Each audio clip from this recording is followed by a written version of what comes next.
ஜீவனுள்ள தேவனுடைய குமாரரும் நம்முடைய அருமை நேசரும் இருக்கின்ற நம்முடைய ஆண்டவராக இயேசு கிறிஸ்து நம்பி நாமத்தினாலே தேவனுடைய சமூகத்தில் கூட்டி சேர்க்கப்பட்டதான அன்பான சகோதர சகோதரிகளே, உங்கள் யாவருக்கும் கிறிஸ்து இயேசுக்குள்ளான அன்பின் வாழ்த்துக்களே முதலாவது இந்த ஒரு காலை பொழுதிலே தெரிவித்துக் கொண்டு, தேவன் கொடுத்ததான ஒரு விசேஷமான ஒரு நாளில் கூட மீண்டுமாக நாம் சபையாராக தேவனுடைய சமூகத்துக்கு நேராக நாம் கடந்து வந்து தொடர்ந்து தேவனுடைய வார்த்தைகளை நாம் தியானிக்கும் பிடிக்கும், நம்முடைய சகோதர அன்பினை நாம் பகிர்ந்து கொள்ளும் பிடிக்கும் தேவன் கொடுத்ததான இந்த ஒரு மாபெரும் வாய்ப்புக்காக கூட மீண்டும் நம்முடைய இரட்சகர் மூலமாகவே நன்றிகளையும் துதிகளையும் நாம் தெரிவித்துக் கொள்வோம். அன்புக்குரிய சகோதர சகோதரிகளே, இந்த ஒரு நாளில் கூட நம்முடைய ஆத்ம ஜீவியத்துக்கு பிரயோஜனமாக நாம் தியானிக்க இருக்கிறதான ஒரு வேத பாடத்துடைய தலைப்பு த ரெட் ஹைஃபர், சிவப்பு கெடாரிங்கிற தலைப்பின் கீழாக நம்ம என்ன பண்ணலாம்னா சற்று நேரம் நம் வேத வசனங்களை நம்ம தியானிக்கலாம். அன்பான சகோதர சகோதரிகளே, இன்னைக்கு நம்ம பார்க்கக்கூடிய இந்த பாடம் வந்து பார்க்கும் பொழுது இது ஒரு டாக்ட்ரினல் சப்ஜெக்ட். அதிகமான நேரங்கள் நம்ம என்ன பார்ப்போம்னா ஒரு வகையான குணலட்சணத்துக்கு ஏதுவான பாடங்கள் நம்ம பார்ப்போம். பட் இந்த நாளில் நம்ம பார்க்குறது முழுக்கவே வந்து பார்க்கும் பொழுது ஒரு டாக்ட்ரினல் ஒரு சப்ஜெக்ட். விசேஷமாக வேதமானவர்கள் கொண்டுள்ள ஒரு விசுவாசத்தை குறித்து என்ன பண்ண போகிறோம்னா இந்த பாடத்தில் நம்ம தியானிக்க இருக்கிறோம். இந்த சிவப்பு கெடாரின்னா என்ன, ஏன் இந்த ஒரு விசேஷமான ஒரு பலியை செலுத்தணும், அதோடைய காரண காரியங்கள் என்னன்றதை முதல்ல லிட்டரலாக படிச்சுட்டு, இந்த சிவப்பு கிடாரை குறித்து இன்னைக்கு இஸ்ரேல் ஜனங்கள் மத்தியிலும் உலகத்திலையும் என்ன ஒரு அவங்களுடைய விசுவாச கருத்துக்கள் என்ன இருக்குது அப்படிங்கிறத பார்ப்போம்.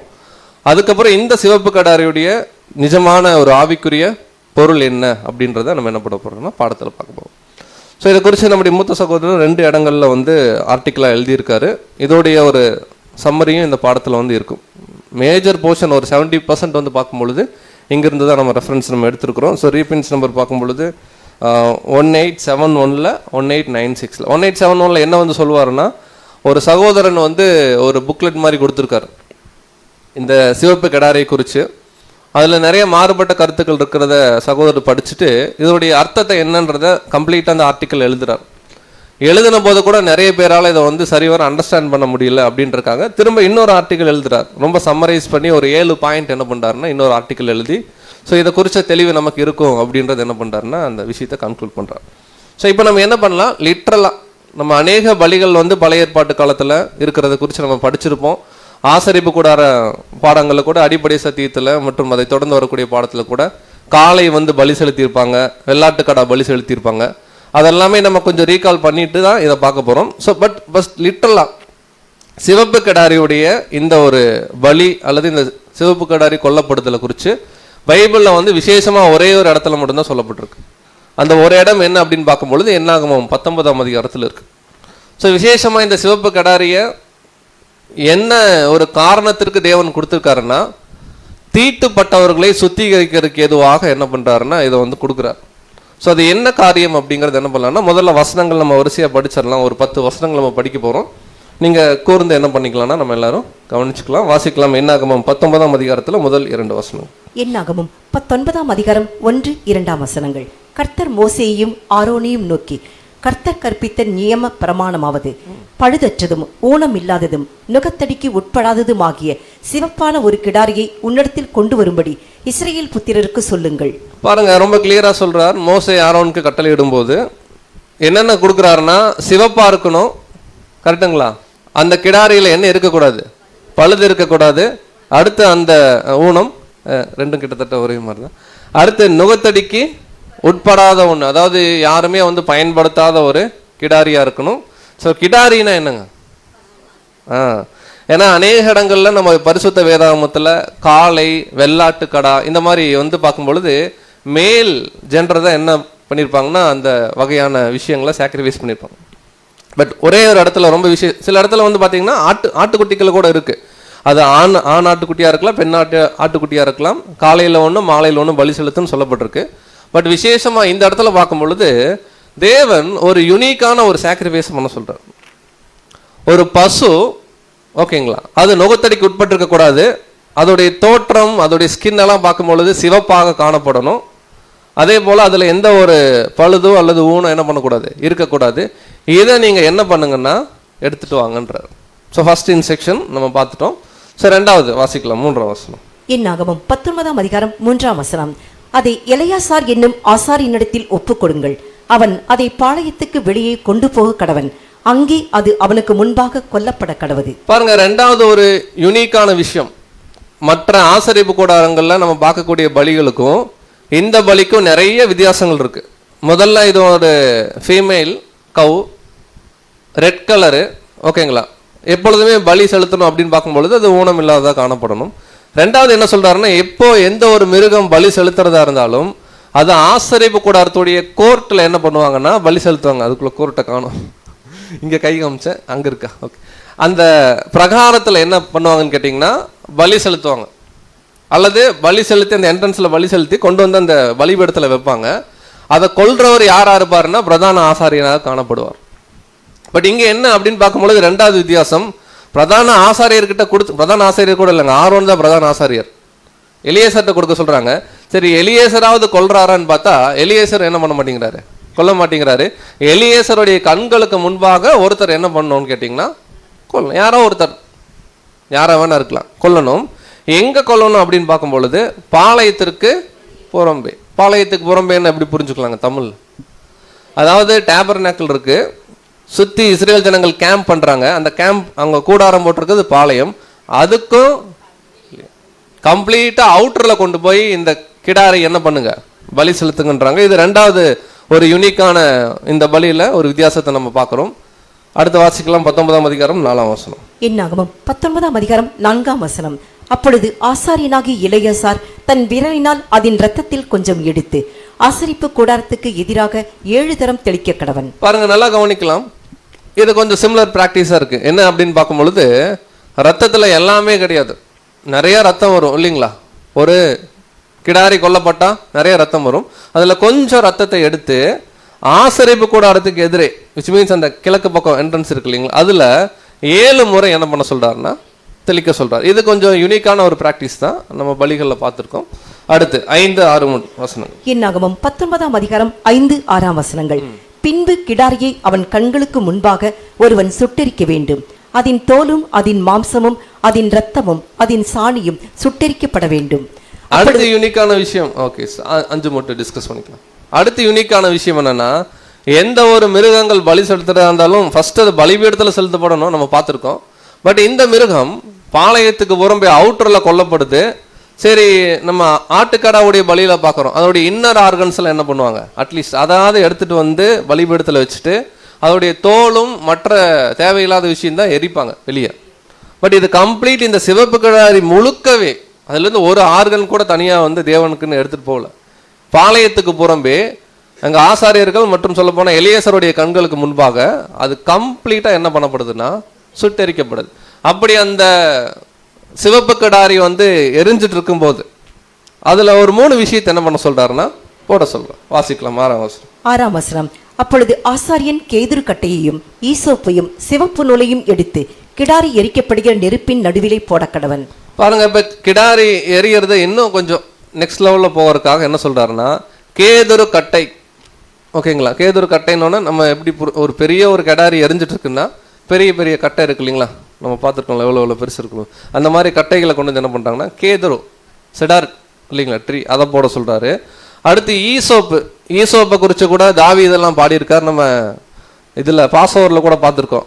அந்த ரத்தத்தை எடுத்து வந்து இப்படி தேய்க்கிறாங்க இல்லைங்களா, அது ஒரு வகையான ஒரு செடி, அதை நம்ம பார்க்கலாம் ஈசோப்பு.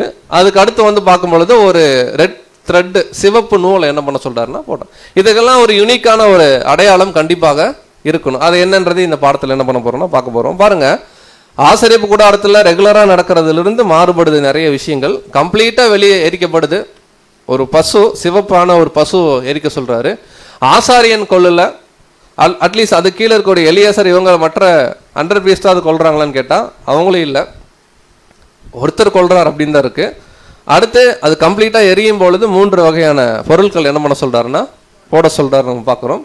ஸோ அதுக்கப்புறம் ஆசாரியர் என்ன பண்ணணும்னா வந்து அவரை கிளென்ஸ் பண்றார். வாசிக்கலாம் 7 மற்றும் 8 வசனம். என்னாகமம் 19ஆம் அதிகாரம் 7, 8 வசனங்கள். பின்பு ஆசாரியன் தன் வஸ்திரங்களை தோய்த்து ஜலத்திலே ஸ்நானம் பண்ணி அதன் பின்பு பாளையத்தில் பிரவேசிக்க கடவன். ஆசாரியன் சாயங்காலம் மட்டும் தீட்டுப்பட்டிருப்பான். பாருங்க என்ன சொல்றார், இந்த சிவப்பு கிடாரி வந்து கொல்லப்படுது ஆசாரியனுடைய கண்களுக்கு முன்பாக. அவர் பாளையத்துக்கு வெளியே இருக்கார். பாளையத்துக்கு உள்ள வரணும்னாலே முதல்ல அவர் என்ன பண்ண சொல்றாரு, குளிக்க சொல்றாரு.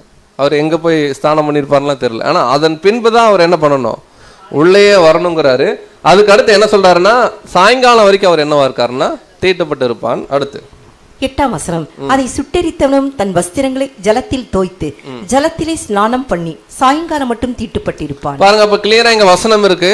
அது ஆசாரியர் என்ன பண்ணல, கொல்லல அல்லது சுட்டெரிக்கல, வேறொருவன் அவர் பண்ணியிருக்காரு. அந்த பண்ணவர் வந்து பார்க்கும்பொழுது அவரும் தன்னுடைய உடையெல்லாம் என்ன பண்ணணும், நம்ம ஸ்லாங்ல சொன்னா நல்லா துவைச்சு அவரும் குளிச்சு என்ன பண்ணணும்னா at the end of the day வரைக்கும் அவர் இருக்கணும். ஏன்னா அவர் வந்து தீட்டு அப்படின்னு. ஸோ இந்த வகை தீட்டு இருக்கு இல்லைங்களா, இந்த தீட்டை கழிப்பதற்காக நாட் ஓன்லி ஆசாரியர் மற்ற ஜனங்களுக்கு மட்டும் இல்லை, ஒட்டுமொத்த ஜனங்களும் தீட்டு படுறாங்க. திடீர்னு ஒரு பிணம் இருக்கிற ஒரு வீட்டுக்கு ஒருத்தர் போறாரு அப்படின்னா அவர் தன்னை சுத்திகரித்திருக்கிறதுக்கும் எதை யூஸ் பண்ணுவார்னா இந்த கெடாரியுடைய சாம்பலை மட்டும் ஸ்டோர் பண்ண சொல்றாரு ஒரு இடத்துல எடுத்து. அது என்ன அப்படின்னு கேட்டிங்கன்னா தீட்டு கழிப்பதற்காக என்ன பண்ணப்படுதுன்னா பின் நாட்கள்ல பயன்படுத்தப்படுது. வாசிக்கலாம், அதிலே 9ஆம் வசனம். என்னாகமம் 19ஆம் அதிகாரம் 9ஆம் வசனம், சுத்தமாய் இருக்கிற ஒருவன் அந்த கிடாரியின் சாம்பலை வாரிக்கொண்டு பாளையத்திற்கு புறம்பே சுத்தமான ஒரு இடத்திலே கொட்டி வைக்க கடவன். அது இஸ்ரேல் புத்திரரின் சபைக்காக தீட்டு கழிக்கும் ஜலத்துக்கென்று காத்து வைக்கப்பட வேண்டும். அது பாவத்தை பரிகரிக்கும். பாருங்க, அந்த கெடாரியுடைய சாம்பல் பாவத்தை என்ன பண்ணுது, பரிகரிக்குது. கம்ப்ளீட்டா ஒரு இடத்துல எங்கேயோ ஸ்டோர் பண்ண சொல்றார். ஸ்டோர் பண்ணிட்டு இது ஒட்டுமொத்த இஸ்ரேல் ஜனங்களுடைய பாவத்தை என்ன பண்ணுதுன்னு கேட்டீங்கன்னா பரிகரிக்கக்கூடிய ஒரு காரண காரியமா இருக்கு. அந்த சாம்பல் எடுத்துட்டு போனார்ல அவரும் என்ன ஆகிறாருன்னா தீட்டுப்படுறாரு. வாசிக்கலாம் 10ஆம் வசனம். என்னாகமம் 19ஆம் அதிகாரம் 10ஆம் வசனம், கிடாரியின் சாம்பலை வாரினவன் தன் வஸ்திரங்களை தோய்க்க கடவன். அவன் சாயங்காலம் மட்டும் தீட்டுப்பட்டிருப்பான். இது இஸ்ரேல் புத்திரருக்கும் அவர்கள் நடுவிலே தங்குகிற அந்நியனுக்கும் நித்திய கட்டளையாய் இருப்பதாக. பாருங்க, இது கிளியரா சொல்றார். தீட்டுப்பட்டுவாங்க, அவங்க என்ன பண்ணணும்னா, ஸோ இது தொடர்ந்து பின்னாடி வசனங்கள் படிக்கும்போது என்னன்னா யாரெல்லாம் தீட்டு ஆகுறாங்க, எப்படி எப்படியெல்லாம் தீட்டு ஆவாங்க, இப்போ பிரேத தண்டைக்கு போறது இந்த மாதிரிலாம் சொல்லுவார். இந்த மாதிரி சூழல்களில் இந்த கிடாரியுடைய சாம்பல் அவர்களை தண்ணியில மிக்ஸ் பண்ணி அவர்களை சுத்திகரிப்பாங்க, தெளிப்பாங்க. அவங்க என்ன ஆவாங்கன்னா சுத்தமாவாங்க. இது ஒரு வகையான ஒரு தேவன் கொடுத்த ஒரு நடவடிக்கைகள் மாதிரி ஒரு விஷயம். அவங்களுக்கு ஒரு சடங்கு மாதிரியாக என்ன பண்ணுச்சுன்னா காணப்பட்டுச்சு. இது இஸ்ரேல் ஜனங்களுடைய வாழ்க்கையில நடந்துச்சு லிட்ரலா. ஓகேங்களா? ஸோ இதில் ஜென்ரலாக நம்ம நியாயப்பிரமாணம்னு ஒன்லைனில் எடுத்துட்டோன்னு வச்சுக்கோங்களேன். நியாயப்பிரமாணத்தில் எவ்வளவோ பலிகள் இருக்கு. எல்லா பலிக்கும் கிறிஸ்து தான் பொருள் என்ன பண்ணலாம்னா ஒன்லைனில் கொண்டு வரலாம். நம்ம நிறைய பாடங்கள் பார்த்துருக்குறோம். ஆசரிப்பு கூட அதில் இருக்கிற ஒவ்வொரு பனிமூட்டுகளும் கிறிஸ்துவ குறிக்கும். அதுக்குள்ள சபை இருக்கா? இருக்கு. அதுக்குள்ள திரள் கூட்டம் இருக்கா? இருக்கு. ஏன் அப்படின்னு பார்க்கும்போது பிரகாரம் வரைக்கும் வருவாங்க, அப்புறம் போயிடுவாங்க. இதெல்லாம் படிச்சிருக்கோம் இல்லைங்களா? இதே போல எந்த பலிகள் எடுத்தாலும் டைரக்டா இயேசு கிறிஸ்துவ சூட் பண்ணா என்ன பண்ண முடியும்? கிளியரா சூட் பண்ண முடியும். பட் இந்த பலியில விசேஷமா கர்த்தராக இயேசு கிறிஸ்து இருக்கிறாரு உள்ள, அது எப்படின்னு பார்க்கலாம். பட் இது ஒரு யூனிக்கான ஒரு கூட்டத்தை என்ன பண்ணுதுன்னு கேட்டிங்கன்னா குறிக்கிறதா இருக்கு. அது என்னங்கிறது பாடத்துல நம்ம பார்க்கலாம். ஓகே, இந்த சிவப்பு கிடாரியை குறித்து இன்னைக்கும் யூதர்கள் மத்தியில் ஒரு சென்சிட்டிவான ஒரு டாபிக் இது. இதுக்கு என்ன பேர் கொடுக்குறாங்கன்னா பாரா அதுமா அப்படின்றாங்க. பாரா அதுமானா ஒன்றும் இல்லை, இங்கிலீஷில் ரெட் ஹைஃபர், ஹீப்ரூவில் பாரா அதுமா. ஸோ இந்த சிவப்பு கிடாரி அப்படின்னு பார்க்கும்பொழுது யூதர்கள் இன்னைக்குமே அவங்க என்ன பிலீவ் பண்ணுறாங்கன்னா நம்ம எல்லாருடைய பாவத்தையும் சுத்திகரிப்பதற்காக தேவன் பண்ண சொன்ன ஒரு, நம்ம தமிழில் சொல்கிறேன், அந்த வார்த்தை தவறாக இருந்தால் நீங்கள் மாற்றிக்கங்க, ஒரு பரிகாரம் என்ன அப்படின்னு பார்க்கும்பொழுது இந்த மாதிரி ஒரு சிவப்பான பசுவை என்ன பண்ணணும், கொல்லணும், அதோடைய சாம்பலை எடுத்து நம்மளாம் என்ன பண்ணணும், தீட்டு கழிச்சுக்கணும்னு சொல்லி அவங்க நிறைய என்ன பண்ணுறாங்கன்னா பிளான். அதில் விசேஷமாக ரீசண்டாக கடந்த சில வருடங்களுக்கு முன்பாக ஒரு 5 சிவப்பான பசுவை அமெரிக்காவிலேருந்து இம்போர்ட் பண்ணியிருக்கிறாங்க இஸ்ரேலுக்கு. இதை வந்து உலகத்தில் அவங்களுடைய கோணம். ஓகேங்களா? இதுக்கும் டாக்டரினுக்கு சம்மந்தம் இல்லை. இன்னைக்கு உலகத்தில் இதை குறித்து என்ன இருக்குன்றதை பார்க்கும். என்ன சொல்கிறாங்கன்னு கேட்டிங்கன்னா த டெம்பிள் இன்ஸ்டியூட்னு சொல்லுவாங்க. இஸ்ரேலில் அந்த ஆலயம் சம்மந்தப்பட்ட விஷயம், இன்னும் சொல்ல போனால் அவர்கள் இன்னொரு ஆலயம் கட்ட பிளான் பண்ணிட்டு இருக்காங்க, 3வது ஆலயம். ஓகேங்களா? அவங்க என்ன டிசைட் பண்ணாங்கன்னா ஆலயம் கட்டுறதுக்கு முன்பாக நம்மெல்லாம் எப்படி இருப்போம்னா தீட்டானவர்களாக இருப்போம். ஏன்னா தீட்ட பாவத்தில் இருக்கனால தீட்டை கழிப்பதற்காக இந்த மாதிரி சிவப்பான பசுவை கொன்று அந்த சாம்பலை எடுத்து நம்மளை என்ன பண்ணணும், முதல்ல சுத்திகரிச்சுக்கணும். அதில் விசேஷமாக அந்த டெம்பிள் யாரெல்லாம் பில்ட் பண்ண அங்கே இருக்கிறாங்களோ அவங்களுக்கு ரொம்ப முக்கியம்னு சொல்லி அவங்க பிலீவ் பண்ணுறாங்க. ஆனால் நமக்கு தெரியும் புதிய ஏற்பாட்டு காலத்தில் வாழ்கிறோம். எந்த ஒரு மிருகத்துடைய பலியாவது ஒரு மனுஷனுடைய பாவத்தை சுத்திகரிக்குமா? அன்டில் கர்த்தராக இயேசு கிறிஸ்து என்னும் காலை இல்லையா, அவருடைய பலியை தவிர எதுவும் இல்லை. பட் அவங்க இன்னுமே பழைய நியாயப்பிரமாணத்துடைய கோட்பாடுகள்லாம் அவங்க இருக்கிறாங்க. ஓகேங்களா? இவங்க என்ன பிலீவ் பண்ணுறாங்கன்னா ஒரு 5 சிவப்பான பசுவை கொண்டு வந்து அவங்க வந்து மெயின்டைன் பண்ணிருக்காங்க. எதுக்குன்னா கூடிய சீக்கிரம் நாங்கள் என்ன பண்ண போகிறோம், ஆலயம் கட்ட போகிறோம். ஆலயம் கட்டுறதுக்கு முன்னாடி இந்த சிவப்பான பசுவை என்ன பண்ணுவோம், பலி செலுத்தி. ஆக்சுவலாக பலி செலுத்துறாங்கனாலே எங்கள் இஸ்ரேலில் ஒரு சென்சிட்டிவான பிரச்சனைன்னு அர்த்தம். பலி செலுத்திட்டாங்களா, சில பேர் என்ன சொல்கிறாங்க, இல்லை மறைமுகமாக செலுத்த ஆரம்பிச்சிட்டாங்க அப்படின்லாம் பேசிகிட்டு இருக்காங்க. இவங்க என்ன டிசைட் பண்ணுறாங்க அப்படின்னு பார்க்கும்பொழுது, இதுதான் நம்ம இஸ்ரேல் பார்ப்போம் இல்லைங்களா ரெகுலராக, இந்த தூம் ஆஃப் ராக்குன்னு சொல்லுவாங்க. இது இது இதுக்குள்ளே மேக்ஸிமம் அலௌடு. இது பக்கத்தில் இன்னொரு ஒரு மாஸ்க் இருக்கும், அதாவது முஸ்லீம் அவங்களுடைய மாஸ்க், இந்த அல்-அக்ஸா அப்படின்னு ஒரு மாஸ்க் இருக்கு. இவங்க என்ன டிசைட் பண்ணுறாங்கன்னா, அந்த அல்-அக்ஸா மாஸ்கை இடிச்சிட்டு அங்கே தான் சாலமோன் காலத்தில் இருந்து அந்த தேவாலயத்தை என்ன பண்ணணும்னா கம்ப்ளீட்டாக கட்டணும். காரணம் அதோடைய செவுறு அந்த பக்கத்தில் தான் இருக்குது. ஸோ இவங்க என்ன டிசைட், இவங்க ஒருவேளை சிவப்பான பசுவை கொன்று சாம்பல்லாம் எடுக்க ஆரம்பிக்கிறாங்க லிட்டரலாக அப்படின்னா, இன்டெரக்டாக என்ன வந்து புரிஞ்சுக்கலாம்னா ரொம்ப சென்சிட்டிவான பிரச்சனை அடுத்து இஸ்ரேலில் பட் அவங்க கொல்றாங்களா, ஆலயம் கட்டுவாங்களா, கட்ட மாட்டாங்களா, எதுவுமே பிப்ளிக்கலாக டைரக்டான எவிடன்ஸ் கிடையாது. எசேக்கியேல் தேவாலயத்தில் சொல்லப்பட்ட ஆவிக்குரிய ஆலயத்தை லிட்டரலாக என்ன பண்ணுறாங்க, கட்டுறன்னு அவங்க நினச்சிட்டு இருக்காங்க. பட் நமக்கு தெரியும் அந்த ஆலயம் முழுக்க முழுக்க ஆவிக்குரிய ஒரு அர்த்தம். பட் இதெல்லாம் உலகத்தில் இருக்கு. இப்போ நம்ம என்ன பண்ண போகிறோம், இதை அப்படியே கொஞ்சம் ஓரமாக என்ன பண்ணிக்கலாம், வச்சுக்கலாம். ஏன் அப்படின்னு பார்க்கும்போது இது ஜஸ்ட் நம்ம ஒரு இன்ஃபர்மேஷனாக தான் தெரிஞ்சுக்கிறோம். இதுக்கும் வந்து உலகத்தின் முடிவுக்கும் என்ன சம்மந்தம் கிடையாது. இன்னைக்கு ஜென்ரலாக பெயர் சபையில் இருக்க மற்றவர்கள் இதை ரொம்ப சீரியஸாக எடுத்துக்கிறாங்க. பட் இன்னைக்கு இந்த சிவப்பான கடாரி, இந்த பசுவுடைய இந்த கொல்லப்படுற விஷயம் இன்னைக்கு தேவனுடைய தெய்வீக திட்டத்தில் யாருடைய ஒரு தியாகமான வாழ்க்கைக்கு ஒப்புமையாக இருக்குன்றது என்ன பண்ண போகிறோம்னா இப்போ டாக்டர்னல் வியூவில் பார்க்க போகிறோம். ஸோ அதுக்கு முன்பாக சில பேசிக்கான சில விஷயங்களை நம்ம என்ன பண்ணிக்கலாம்னா ரீகால் பண்ணிக்கலாம். ஸோ பைபிளில் வந்து பார்க்கும் பொழுது விசேஷமாக 12 மாதத்தில் முதல் மாதமும் 7வது மாதமும் ரொம்ப விசேஷம் இஸ்ரேல் ஜனங்கள் மத்தியில். ஏன்னு சொல்லுங்கள், முதல் மாதத்தில் என்ன பண்டிகை வருது, பஸ்கா வருது இல்லைங்களா. அதே போல் 7வது மாதத்தில் வந்து பார்க்கும் பொழுது இந்த பாவ நிவாரண நாள் இல்லைங்களா, கூடார பண்டிகை, இந்த மாதிரி பண்டிகைகள்லாம் வரும். ஜஸ்ட் புதுசாக அன்பு சகோதர சகோதரிகளுக்காக நம்ம ரீகால் பண்ணுறோம், ஓகேங்களா. ஸோ ஜென்ரலாக 7வது மாதம் இஸ்ரேல் மக்களுக்கு திஸ்ரின்னு சொல்லுவாங்க. இந்த திஸ்ரின்னு சொல்லக்கூடிய 7வது மாதம் யூதர்களுக்கு வந்து பார்க்கும் பொழுது, அதாவது 2 அவங்களுக்கு ஆண்டோடைய துவக்கம் இருக்கும். நமக்கு எப்படி ஜனவரியில் ஒரு துவக்கம், சித்திரையா பரவாயில்ல, ஏப்ரலில் 2 ஒன்று தான். ஏப்ரலில் ஒரு துவக்கம் சொல்கிறோம், கேலண்டர் இயரு. அதுக்கப்புறம் வந்து ஆஃபீஸ் இயரா என்ன சொல்லுவாங்க, ஏதோ ஒரு இயர் வச்சுக்கோங்க. அதே போல் ஓகே அக்கௌண்டிங் இயர், ஓகே. அதே போல் இஸ்ரேல் ஜனங்களுக்கும் ரிலீஜியஸ் கேலண்டர்னு ஒன்று இருக்கும், செக்யூலர் கேலண்டர், அதாவது மத ரீதியான ஒரு கேலண்டரு, அரசியல் ரீதியான கேலண்டர். அதில் ஒன்று வந்து பார்க்கும்பொழுது நீசான் ஏப்ரல், இன்னொன்று வந்து திஸ்ரி 7th month. பட் இந்த 7வது மாதத்தில் இஸ்ரேல் தேசத்தில் முக்கியமாக அவங்க பண்ணக்கூடிய ஈவெண்ட் என்ன அப்படின்னு பார்த்துக்கோங்க. அதோடைய ஆரம்ப நாட்களில் எக்கால பண்டிகை பண்ணுவாங்க, இந்த ஃபீஸ்ட் ஆஃப் ட்ரம்பட்ஸ் பண்ணுவாங்க. அதில் 10ஆம் தேதி வந்து பார்க்கும் பொழுது த யாம் கிப்பூர், இது நீங்கள் கேள்விப்பட்டிருப்பீங்க இஸ்ரேல். இது என்னன்னு கேட்டிங்கன்னா த டே ஆஃப் அட்டோன்மெண்ட், பாவ நிவாரண நாள். நம்ம இங்கிலீஷ் இருக்க தமிழில் மட்டும் பேசிக்கலாம். 3வது வந்து பார்க்கும்பொழுது அதிலே 15ஆம் தேதியிலேருந்து 21ஆம் தேதி வரைக்கும் 7 நாள் அவர்கள் கூடாரம் போட்டு தங்குவாங்க. த ஃபீஸ்ட் ஆஃப் டேபர்நாக்கிள்ஸ்ன்னு சொல்லுவாங்க, கூடார பண்டிகைன்னு என்ன பண்ணுவாங்கன்னா சொல்லுவாங்க. அதில் கடைசி நாள் 22வது நாள் வந்து பார்க்கும்போது த கிரேட் டேன்னு சொல்லுவாங்க. இதை குறித்து கூட நம்முடைய ஆண்டவர் புதிய ஏற்பாட்டு காலத்தில் யோவான சொல்கிறார் இல்லைங்களா. இதோடைய கடைசி நாளில் தாகமாக இருக்கிற எவனும் என்னிடத்தில் வரக்கடவுன்னு ஆண்டவர் பேசுவார். ஸோ இது ஞாபகம் வச்சுக்கலாம். இந்த டே ஆஃப் அட்டோன்மெண்ட்டை பற்றி தான் நம்ம இப்போ என்ன பண்ண போகிறோம்னா ஜஸ்ட் ஆரம்பத்தில் டிஸ்கஸ் பண்ண போகிறோம். பாருங்கள் இப்படி இருக்கும்.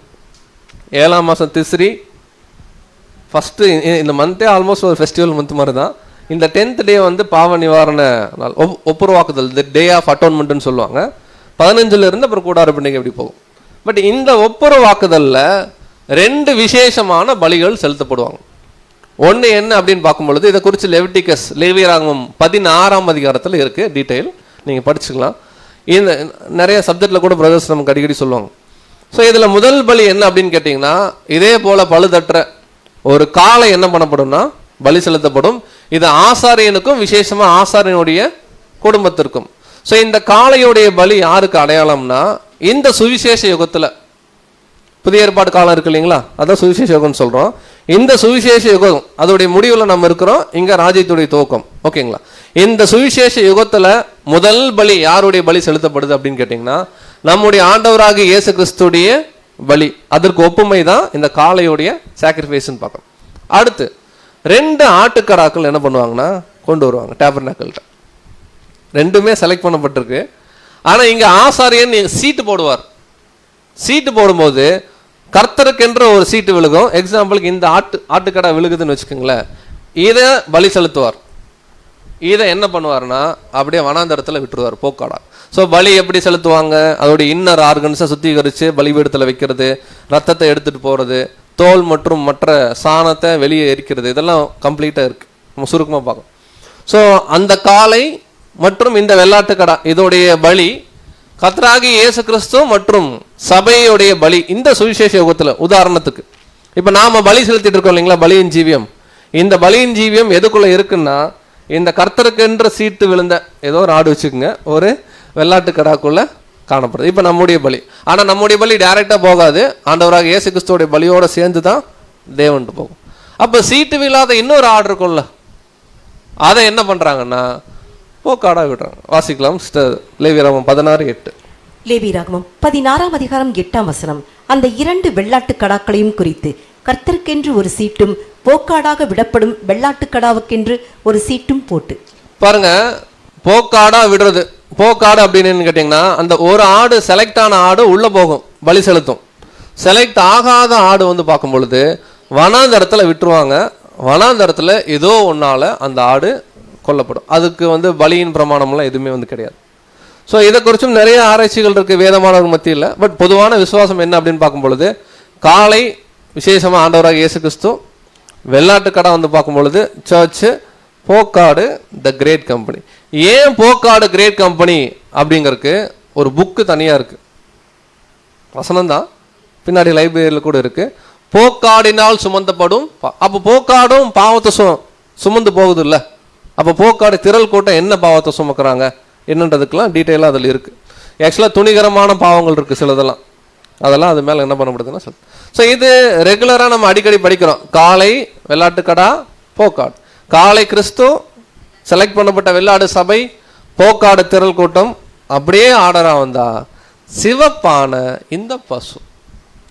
ஸோ இது என்னன்றத முதல்ல முற்பிதாக்கள் தான் நம்ம இதுக்கு முன்னாடியே பாடத்தில் பார்த்துருக்கோம். இந்த ரெட் ஹைஃபருடைய சாக்ரிஃபைஸ் யாருக்கு அடையாளம்னா முற்பிதாக்களுடைய தியாக பலிக்கு அடையாளமாக இருக்குது. அப்போ முற்பிதாக்கள் என்ன பண்ணாங்கன்றதை நம்ம பார்க்க போகிறோம்.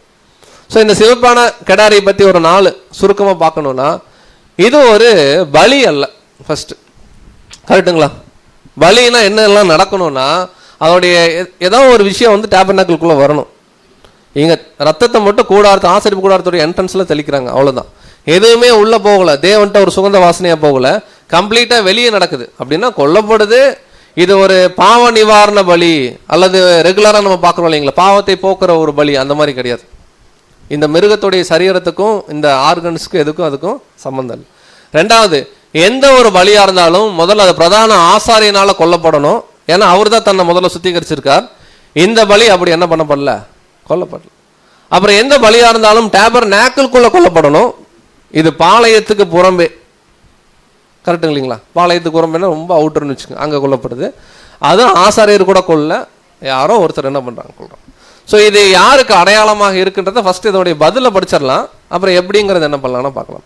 ஸோ இந்த சிவப்பான கிடாரியுடைய பலி யாருடைய தியாக வாழ்க்கைக்கு அடையாளமாக இருக்குது அப்படின்னு பார்க்கும் பொழுது முற்பிதாக்களுடைய சாக்ரிஃபிஷியல் லைஃபுக்கு. அப்போ முற்பிதாக்கள் என்ன பண்ணாங்கன்னு பார்க்கணும். ஸோ முதல்ல இந்த முற்பிதாக்கள்லாம் யார் அப்படின்னு பார்க்கும் பொழுது பழைய ஏற்பாட்டு காலம் மற்றும் புதிய ஏற்பாட்டு காலத்துடைய ஆரம்பம்.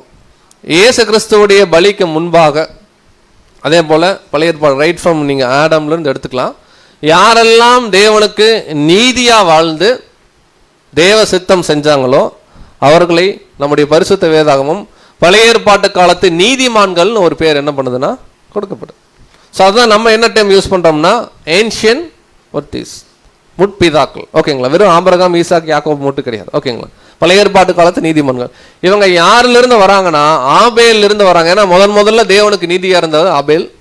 அதே போல இயேசு கிறிஸ்துடைய பலிக்கு கொஞ்சம் முன்பாக அதே நீதியில் இருந்தது யாருன்னா யோவான் ஸ்நானகன். சரி, இவங்களுடைய லிஸ்ட் எங்க இருக்குன்னா எபிரேயர் 11ஆம் அதிகாரத்தில் இருக்கு. லிஸ்ட்ல அநேகருடைய பேர் இல்லை, பட் நமக்கு தெரிந்த மேஜரா கடவுளுக்காக வேலை செஞ்சவங்களுடைய பேரெல்லாம் நிறைய கொடுக்கப்பட்டிருக்கு. ஒரு உதாரணம் சொல்லணும்னா எலியா, எலிசா பேரெல்லாம் எபிரேயர் 11ஆம் அதிகாரத்தில் இருக்காது. ஆனால் எலியா எலிசாலாம் இந்த லிஸ்ட்டில் தான் வராங்க. நிறைய பேர் இருக்காங்க. பட் மேஜராக நம்ம பார்க்கும்போது நம்ம ஆபேல், நோவா, அப்புறம் வந்து ஆபிரகாம், ஈசாக்கு, சாராள், மோசே இப்படியெல்லாம் பார்ப்போம். கிதியோன் இந்த மாதிரிலாம் பார்ப்போம். தானியேல் எல்லாரும். எசேக்கியேல் பேர்லாம் அங்கே டைரெக்டாக இருக்காது, ஆனால் இன்டெரக்டாக அங்கே உள்ள இருக்கும். ஓகேங்க. இந்த முற்பிதாக்களுடைய தியாக வாழ்க்கை யாருக்கு அடையாளமாக இப்போ நம்ம பார்க்க போகிறோம்னா இந்த சிவப்பான கிடாரி. அது எப்படின்றது என்ன பண்ணலாம்னா நம்ம பார்க்கலாம். ஸோ முதல் நம்ம வசனம் படித்தோம், நம்ம படிக்க வேணாம், ஏன்னா இன்னைக்கு பிஸ்னஸ் மீட்டிங் வேறு இருக்குது. ஸோ படித்த வசனம் தான். 3 விஷயம் இதில் இருக்குது. ஒன்று வந்து பழுதற்றது, ஊனம் இல்லாதது. இன்னொன்று சிவப்பாக இருந்துச்சு. 3வது இது எந்த நுகத்தடிக்கு என்ன பண்ணல.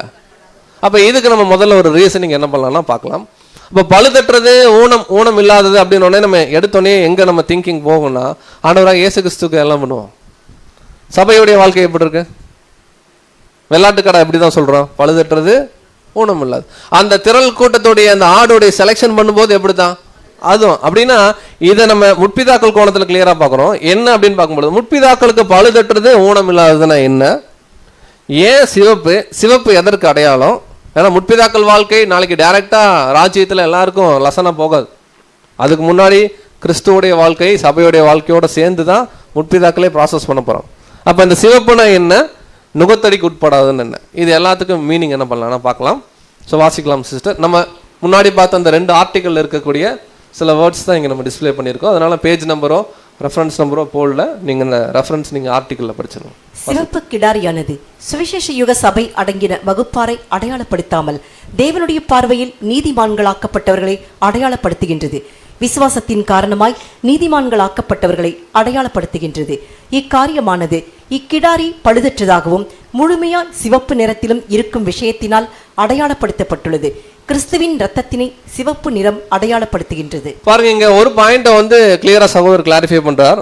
இது ஏன் வந்து பழுது இல்லாம இருக்கு அப்படின்னு பார்க்கும்பொழுது கம்ப்ளீட்டா பழைய ஏற்பாட்டு காலத்துல வாழ்ந்த அநேக நீதிமான்கள் தங்களுடைய வாழ்க்கையை எப்படி வச்சிருந்தாங்கன்னா நீதி உள்ளவர்களாக என்ன பண்ணியிருந்தாங்கன்னு இருந்தாங்க. ஸோ அவங்க நீதி உள்ளவர்களாக, உதாரணத்திற்கு ஆதாம நம்ம சார்ட் ஆஃப் ஏஜஸ்ல எங்க காமிக்கிறோம் இல்லைங்களா, பாவம் இல்லாத ஒரு நிலையில இருக்கிறோம். அப்படின்னா ஆதாம் பாவம் இல்லாத நிலையா அப்படின்னு பார்க்கும்பொழுது கிளியரா பார்க்குறோம். ரோமர்ல வசனம் இருக்கு, விசுவாசத்தினாலே அவர் என்ன ஆகிறாருன்னா அந்த நீதிமான்கிற நிலைக்கு வர்றார்.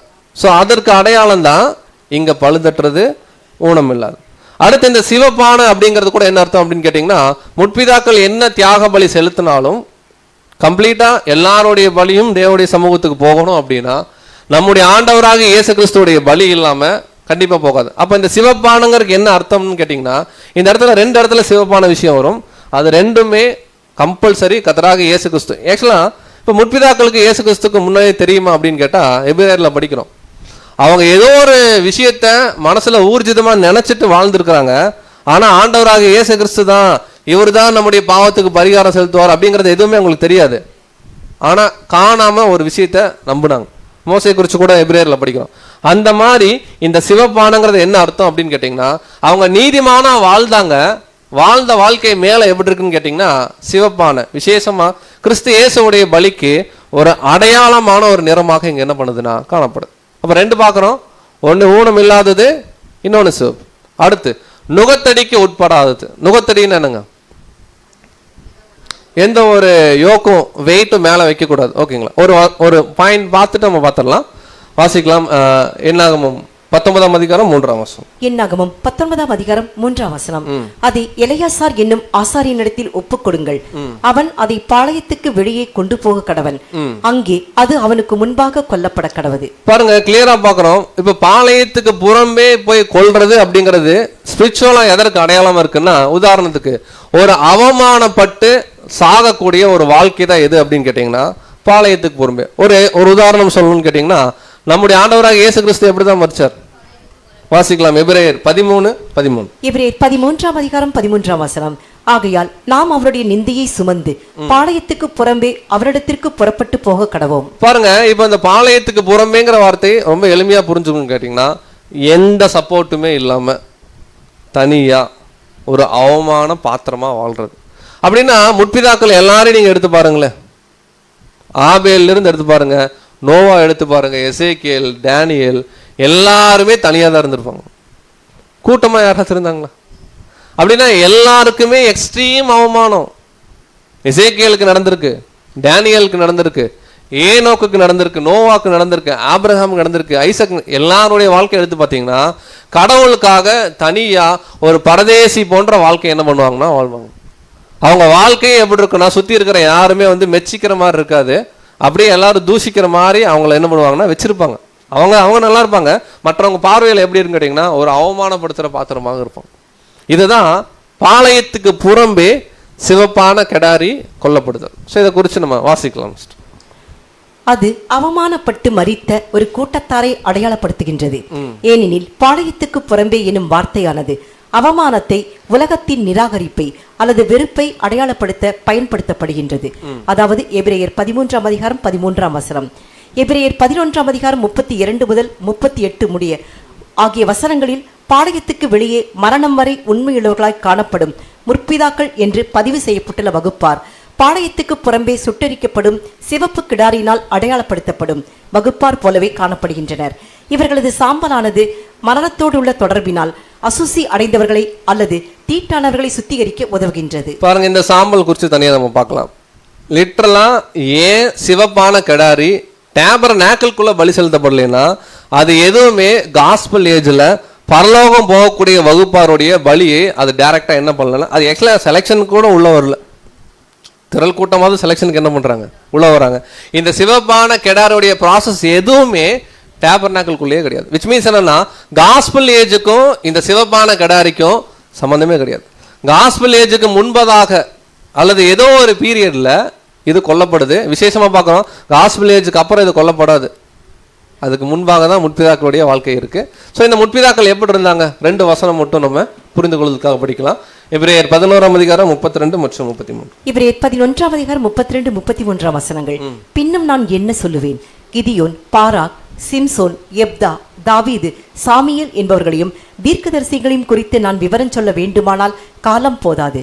விசுவாசத்தினாலே அவர்கள் ராஜ்யங்களை ஜெயித்தார்கள், நீதியை நடப்பித்தார்கள், வாக்குத்தத்தங்களை பெற்றார்கள், சிங்கங்களின் வாய்களை அடைத்தார்கள். ஆக்சுவலா ஒரு லிஸ்ட் போயிட்டே இருக்கும். ரசல் பேர் ஸ்ட்ராங்கா பிலீவ் பண்றாரு. எபிரேயர் 11 பவுல் தான். எபிரேயர் யார் தான் எழுதுறாங்கன்னா பவுல் தான். பின்னாடி ஒரு கம்பாரிசன் கொடுக்குறாரு.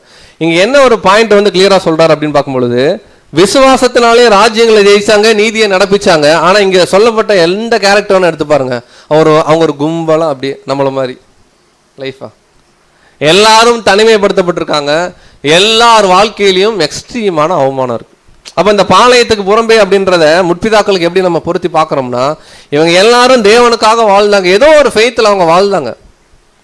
ஒரு நகரத்துக்காக என்ன பண்ணார், ஆபிரகாம் காத்திருந்தாரு. ஆனா அவங்க வாழ்க்கையை முழுக்க எடுத்தீங்கன்னா அவங்க கூட யாருமே இருக்க மாட்டாங்க. தனிமையா என்ன பண்ணுவாங்கன்னா தங்களை செலுத்தினாங்க. பட் செலுத்தக்கூடிய பலி அங்க சமூகத்துக்கு போகல.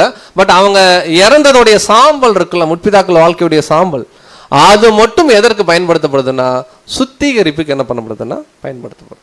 அப்ப 3வது பாயிண்ட் வரலாம். சிவப்பானன்றது பார்த்துட்டோம், ஆண்டவராக இயேசு கிறிஸ்துக்கு அடையாளம். பழுதற்றதுன்றது அவங்க நீதிமான்களா இருந்ததுக்கு அடையாளமா இருக்கு. இங்க பார்க்கக்கூடிய அடுத்த விஷயம் நுகம் இல்லாதது. நுகம்னா ஜென்ரல் எப்படி சொல்லுவோம்னா நியாயப்பிரமாணம் ஒரு நுகமா இல்லையா? பாடம் படிக்கும்போது நமக்கே டவுட் வந்துச்சு. அப்போ ஆபிரகாம் விட்டுறலாம், ஆபிரகாம் ஆபேல்ல விட்டுறலாம். மோசேக்கு பின்னாடி வந்த எல்லாரும் எந்த நுகத்துல தான் இருந்தாங்க? பிரதர் அருமையா என்ன எழுதுறாருன்னா, இவங்க நியாயப்பிரமாணத்துக்குள்ள இருந்தா கூட இந்த முற்பிதாக்கள், விசேஷமா எல்லா ஜனங்களும் கிடையாது, முற்பிதாக்கள் அதுக்கு நீங்களான ஒரு வாழ்க்கையை தான் என்ன பண்ணாங்க. விச் மீன்ஸ் என்னன்னா அது எதுவுமே அவங்கள பெருசா கரைப்படுத்தலன்றார். ஸோ அந்த நுகம் இல்லாத சிவப்பு கிடாரி என்ன அர்த்தம்ன்றதை நம்ம குறிக்கலாம். இவங்க ஒரு ஃப்ரீ வில்ல கிட்டத்தட்ட இருந்தாங்க. ஒரு ஃப்ரீ வில்னா நம்ம டேர்ம் தப்பா இருக்கலாம், ஒரு சுதந்திரமான ஒரு அடையாளம். வாசி. நுகம் இல்லாத சிவப்பு கிடாரி சுதந்திரமானவர்களின் அடையாளம். சிவப்பு கிடாரி ஒருபோதும் நுகத்தினை தரித்திராததால் அது எபிரேயர் 11 குறிப்பிடப்பட்டுள்ளபடி சுதந்திரமாய் காணப்படும் ஒரு வகுப்பாரை அடையாளப்படுத்துகின்றது. இவர்களில் சிலர் நியாயப்பிரமாணத்தின் கீழ் பிறந்திருந்தாலும் சிலர் நியாயப்பிரமாணம் வருவதற்கு முன்பு பிறந்திருந்தாலும் இவர்கள் அனைவரும் தேவனுடைய பார்வையில் சரிசமமாய் அங்கீகரிக்கப்பட்டவர்கள். 2 பாயிண்ட் சொல்றாரு. உதாரணத்துக்கு மோசேக்கு அப்புறம் வந்தவங்க எல்லாம் நியாயப்பிரமாணத்துக்கு கீழே, மோசேக்கு முன்பாக இருந்தவங்களாம் நியாயப்பிரமாணம் அவங்களுக்கு இல்லை. எப்படி இன்பேலன்ஸா இவங்க முற்பிதாக்கள் வந்தாலும் இவங்கெல்லாம் ஈக்குவலாக தேவன் என்ன பண்றாருன்னா பார்க்கறாரு. அடுத்து ஆபிரகாமின் உடன்படிக்கையின் கீழ் விசுவாசத்தின் காரணமாய் ஏற்றுக்கொள்ளப்பட்டார்கள். நியாயப்பிரமாணத்தின் கீழ் நீதிமான்கள் ஆகிட முயற்சிக்கும் யாரையும் ஆக்கினிக்குள்ளாக தீர்த்திடும் நியாயப்பிரமாணம் எனும் நுகத்தின் கீழ் இவர்கள் இல்லை. ஒரு வரி கிளியரா கொடுக்குறார். சில ரெஃபரன்ஸ் இது வந்து கலாத்தியர் 5:1, அப்போஸ்தலர் 15:10 நமக்கு இனி அந்த அடிமைத்தனத்துக்கு நாம இல்லை அப்படிங்கிறது. பட் இந்த முற்பிதாக்கள் நியாயப்பிரமாணத்துக்கு கீழே தான் இருந்தாங்க, அதுல எந்த மாற்று கருத்தும் இல்லை. பட் இந்த நியாயப்பிரமாணத்தினால அவங்களுக்கு ஒரு வெயிட் இருந்திருக்கும் பாருங்க, இந்த வெயிட் அவங்களுக்கு இல்லைன்றார். அவங்க தேவன் என்ன செய்ய சொன்னாங்களோ அதை செஞ்சாங்க. உதாரணத்துக்கு எசேக்கியேல் எடுத்துக்கலாம், தானியேல் எடுத்துக்கலாம். இவங்கெல்லாம் நியாயப்பிரமாணத்துக்கு கீழே தான் இருந்தாங்க. அப்படியே நீதிமான்கள்ங்கிற ஒரு நிலைக்கு வந்தாங்க. தேவன் என்ன எதிர்பார்த்தாரோ அதை வந்து செஞ்சாங்க. ஆனால் கிறிஸ்து போல என்ன பண்ண முடியல, 100% பண்ண முடியல. அப்போ இந்த நுகத்தடி இல்லாதது எதற்கு அடையாளமா இருக்குன்னா, மற்ற இஸ்ரேல் ஜனங்களை காட்டிலும் இந்த முற்பிதாக்கள் ஒரு விசேஷமான ஒரு வாழ்க்கையை வாழ்ந்ததுக்கு அடையாளம் தான். அவங்க நியாயப்பிரமாணத்துக்கு கீழே இல்லைன்றதை அந்த டேர்ம் தவிர நீங்கள் புரிஞ்சுக்கோனா, நுகத்தடிக்கு கீழே இல்லாத அடையாளப்படுத்து. அப்போ என்னென்ன பார்த்துருக்கோன்னா, சிவப்பு, பழுதட்டுறது, நுகத்தடி. இப்போ அடுத்து என்னெல்லாம் பார்க்க போகிறோன்னா, அது சுட்டரிக்கப்படணும்ல. நம்ம 4ஆம் வசனம் படிக்கிறோம் இல்லைங்களா. ஃபஸ்ட்டு அதை வந்து கொல்றாரு ஆசாரியன். கொண்டுட்டு அந்த பிளட்டை என்ன பண்ணுறாரு, எடுத்துகிட்டு வரோம். இப்போவும் நம்ம பார்க்குறோம், முற்பிதாக்கள் பொருளில் பார்க்குறோம். முற்பிதாக்கள் இறந்துட்டாங்க. முற்பிதாக்களுடைய தியாக வாழ்க்கை எப்போ வெளியே வரும்?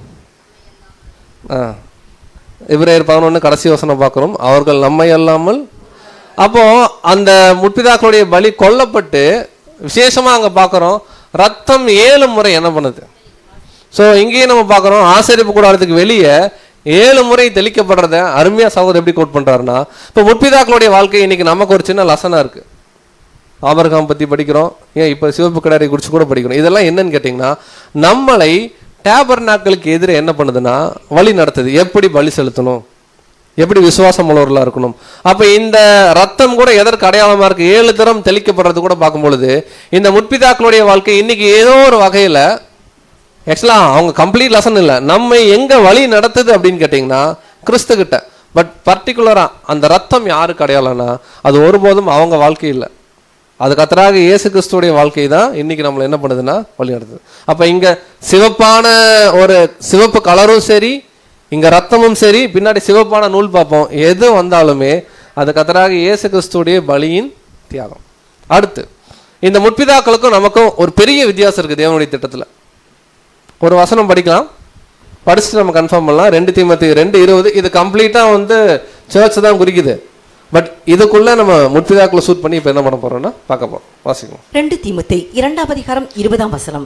ஒரு பெரிய வீட்டிலே பொன்னும் வெள்ளியுமான பாத்திரங்களும் அல்லாமல் மரமும் மண்ணுமான பாத்திரங்களும் உண்டு. அவைகளில் சில கனத்திற்கும் சில கனவீனத்திற்கும் ஆனவைகள். பாருங்க, இது ஜென்ரலா சொல்லும்போது தேவனுடைய பிள்ளைகள்ல நிறைய கிரேட் இருக்குங்கிறார். ஓகேங்களா, சர்ச்சு, கிரேட் கம்பெனி இப்படி இருக்கு. பட் நம்ம தேவனுடைய திட்டத்தை அப்படியே பெருசா பார்க்கும் பொழுது முற்பிதாக்களுக்கு பைபிள் ஒரு பேர் இருக்கு, சர்ச்சுக்கு பைபிள் ஒரு பேர் இருக்கு. சர்ச்சோடைய பேரை நான் என்ன பண்றேன்னா உங்களுக்கு ஷேர் பண்றோம். சர்ச் யாருன்னா த சன்ஸ் ஆஃப் த ஹவுஸ், வீட்டினுடைய புத்திரன். எபிரேயர் 3ஆம் அதிகாரம். ஓகேங்களா. ஆனா முற்பிதாக்களை பார்க்கும் பொழுது த சர்வன்ட்ஸ் ஆஃப் த ஹவுஸ். அதாவது வீட்டுல தேவனுடைய வீட்டுல மோசே எங்கும் உண்மையுள்ளவனா இருந்தாரு. என்னவா இருந்தாருன்னா ஒரு ஊழியக்காரனா இருந்தாரு. ஆனா இயேசு கிறிஸ்துவோ அவருடைய குமாரன். நாம யாருன்னா அவருடைய குமாரன். அப்போ கனமுள்ள பாத்திரம் கனவீனமான பாத்திரம்ன்றது எப்படி புரிஞ்சுக்கலாம்னா, புதிய ஏற்பாட்டு காலத்துக்கு அப்புறம் தேவன் கொடுக்கக்கூடிய விசேஷமான கிரேஸ் என்னன்னா, யாரெல்லாம் தேவன் கிறிஸ்துவோடைய அடிச்சோட பின்பற்றமோ அவங்களாம் அந்த சன்ஸ் ஆஃப் த காடா மாறும், தேவனுடைய புத்திரர்கள் அல்லது அந்த வீட்டின் புத்திரர். பட் அதுக்கு முன்பாக இருந்தவங்கள யாருன்னு கேட்டிங்கன்னா அந்த வீட்டில் ஒரு ஊழியக்காரன். ஒரு உதாரணம் சொல்லணும்னா, நாம தான் ஈசாக்கு, எலியேசர் தான் முற்பிதாக்கள். அந்த மாதிரி புரியறதுக்காக நான் சொல்கிறேன், இது நிழல் பொருளாக பார்த்துருவேன்னா எலியேசருக்கு எல்லா அட்வான்டேஜ் இருக்கு. ஆனால் ஆபிரகாமுக்கு அவர் பையன் இல்லை. ஆனால் அவர் தான் வீட்டுக்கு கிட்டத்தட்ட ஓனர் மாதிரி. ஆனால் ரியல் ஓனர் யாருன்னா ஐசக். அந்த மாதிரி நாம தேவனுடைய புத்திரர்களாக இருக்கிறோம், இவர்கள் வந்து தேவனுடைய ஊழியர்களா, அந்த ஹவுஸுடைய சர்வெண்ட். எபிரேயர் 3 இது டீட்டெயிலாக என்ன பண்ணுறாருன்னா பேசுகிறோம். இதில் இருக்கிறதுலையே பெஸ்ட் யார் அப்படின்னு கேட்டிங்கன்னா, இந்த முற்பிதாக்கள்லேயே ஹையஸ்ட் கிரேட் யார் அப்படின்னு கேட்டிங்கன்னா பைபிள் நமக்கு சொல்லுது. வாசிக்கலாம், மத்தேயு 11:11. மத்தேயு 11ஆம் அதிகாரம் 11ஆம் வசனம். ஸ்திரீகளிடத்திலே பிறந்தவர்களில் யோவான் ஸ்நானனை பார்க்கிலும் பெரியவன் ஒருவனும் எழும்பினதில்லை. ஆகிலும் பரலோக ராஜ்யத்தில் சிறியவனாய் இருக்கிறவன் அவனிலும் பெரியவனாய் இருக்கிறான் என்று உங்களுக்கு மெய்யாகவே சொல்லுகிறேன். பாருங்க, இது அநேக முறை நம்ம படிச்சிருக்கிறோம். இருந்த போதிலும் மீண்டுமாக நம்முடைய அன்பு சகோதர சகோதரிகளுக்காக நம்ம மீண்டும் ஞாபகப்படுத்தலாம். பரலோக ராஜ்யத்திலே இருக்கிறதுலே ஹெவன்லி கவர்மெண்ட்ல இருக்கிறதுலே லீஸ்ட் இருக்கும் இல்லைங்களா, அந்த லீஸ்ட் பூமியில இருக்கிறதுலயே பெஸ்ட்டை விட பெருசுன்ற. அப்ப பூமியில யாருங்க பிரதர் பெஸ்ட் அப்படின்னா, பூமியில மனுஷிக சரீரத்துல ராஜ்யத்துல உயிர் தெழுந்து வரக்கூடிய அநேக ஜனங்கள் மத்தியில இருக்கிறதுலயே ஹையஸ்ட் கிரேட்ல யார் இருப்பாங்கன்னு வசனம் சொல்லுதுன்னா யோவான் ஸ்தலன். அப்படின்னா ஆபிரகாம் விடவா அப்படின்னா ஆமா, ஆபிரகாம விடதான். காரணம் என்னன்னா, அவர் 2 பீரியட் டிரான்சிஷன்ல அவர் இருக்கார், இயேசு கிறிஸ்துக்கும் சரி முன்னாடியும் சரி. இவரை எப்படி சொல்றாங்கன்னா ஸ்திரீகளிடத்தில் பிறந்தவர்கள்ல. இப்ப நம்மளாம் ஸ்திரீகளிடத்துல பிறந்திருக்கோமா? கொஞ்சம் பேருக்கு டவுட்டா இருக்கு. ஆமா, எங்களுடைய அம்மாவுடைய பேர் இதுதானே? இல்ல, நாம் ஸ்ரீகளிடத்துல பிறந்திருந்தோம் ஞானஸ்தானம் வரைக்கும். என்னைக்கு நம்ம ஞானஸ்தானம் எடுத்தோமோ நம்ம தேவனால பிறந்திருக்கிறோம், அவருடைய வித்து நமக்குள்ள இருக்கு. அதான் ஆவியில் ஜெனிப்பிக்கப்படுதல் பார்க்கிறோம். அப்போ ஸ்திரீகளிடத்துல பிறந்தவங்களும் யோவான்ஸ்தானம் பெஸ்ட்.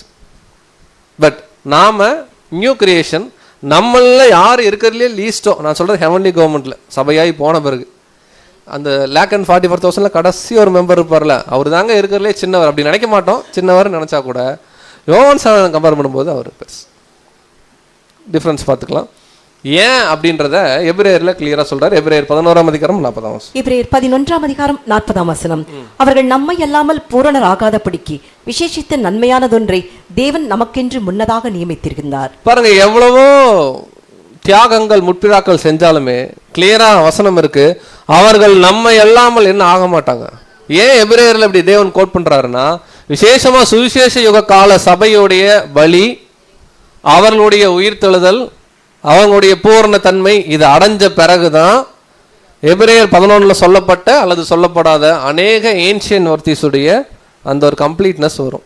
விச் மீன்ஸ் என்னன்னா, சர்ச் உயிர்த்தெழணும், கிரேட் கம்பெனி உயிர்த்தெழணும், அதுக்கப்புறம் தான் முற்பிதாக்களே அந்த நிலைக்கு ராஜ்யத்துக்குள்ள என்ன பண்ண போறாங்க, வரப்போறோம்.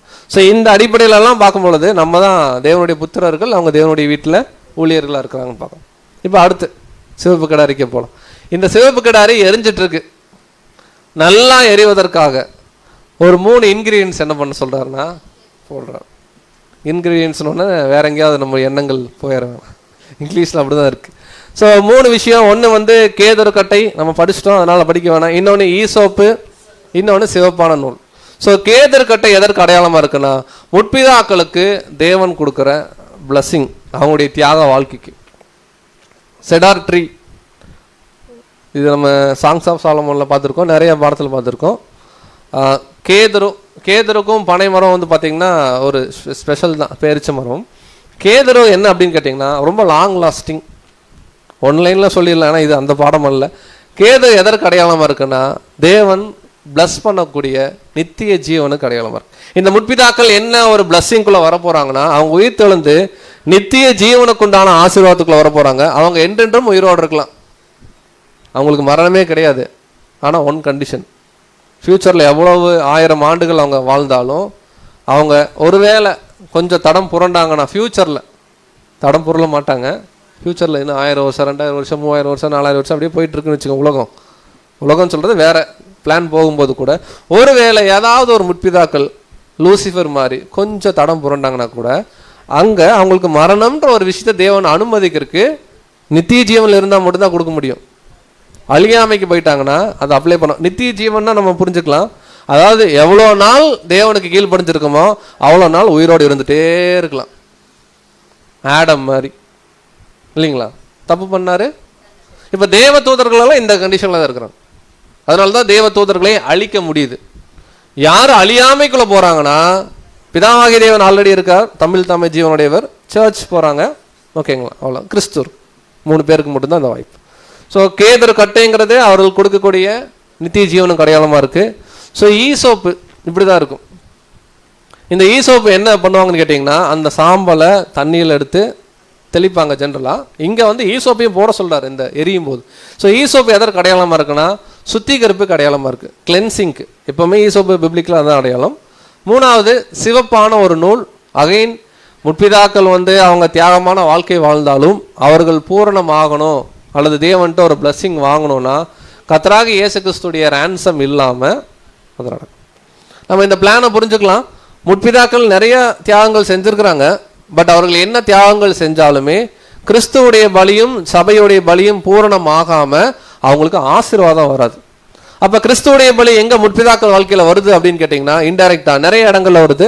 சிவப்பானன் வர்ற எல்லா இடங்கள்லையும் ரத்தம் சம்பந்தப்பட்ட விஷயங்களும் இந்த நூல் சம்பந்தப்பட்ட விஷயத்திலும் ரெட்னு வரும்போது, இந்த ஸ்கார்லெட்னு வரும்போது எல்லாமே அங்கே ரேன்சம் தான் அடையாளப்படுத்து. ஒருபோதும் அது வந்து முற்பிதாக்களுடைய தியாகம் ரத்தத்துக்கு அடையாளம். அப்படின்னா ரத்தம் பாவமணிப்பு என்ன பண்ணணும்? உண்டு பண்ணணும். அங்கே உண்டு பண்ணல, கூச்சி வச்சுட்டாரு, ரத்தத்தை தெளிக்கிறார், அவ்வளோதான். ஏன்னா பலி உள்ள செலுத்தப்படவே இல்லை. அப்போ இதெல்லாம் எதற்கு அடையாளமாக இருக்குன்னா, கேதுரு கட்டை எவர் லாஸ்டிங் லைஃப், அதாவது நித்திய ஜீவன். அடுத்து நம்ம பார்த்த ஈசோப்பை வந்து கிளென்சிங்க்கு, அவங்க அப்படி தான் இருந்தாங்க. அடுத்து சிவப்பான நூல் வந்து பார்க்கும்பொழுது கிறிஸ்துவுடைய ரத்தத்துக்கு அடையாளமாக இருக்குது.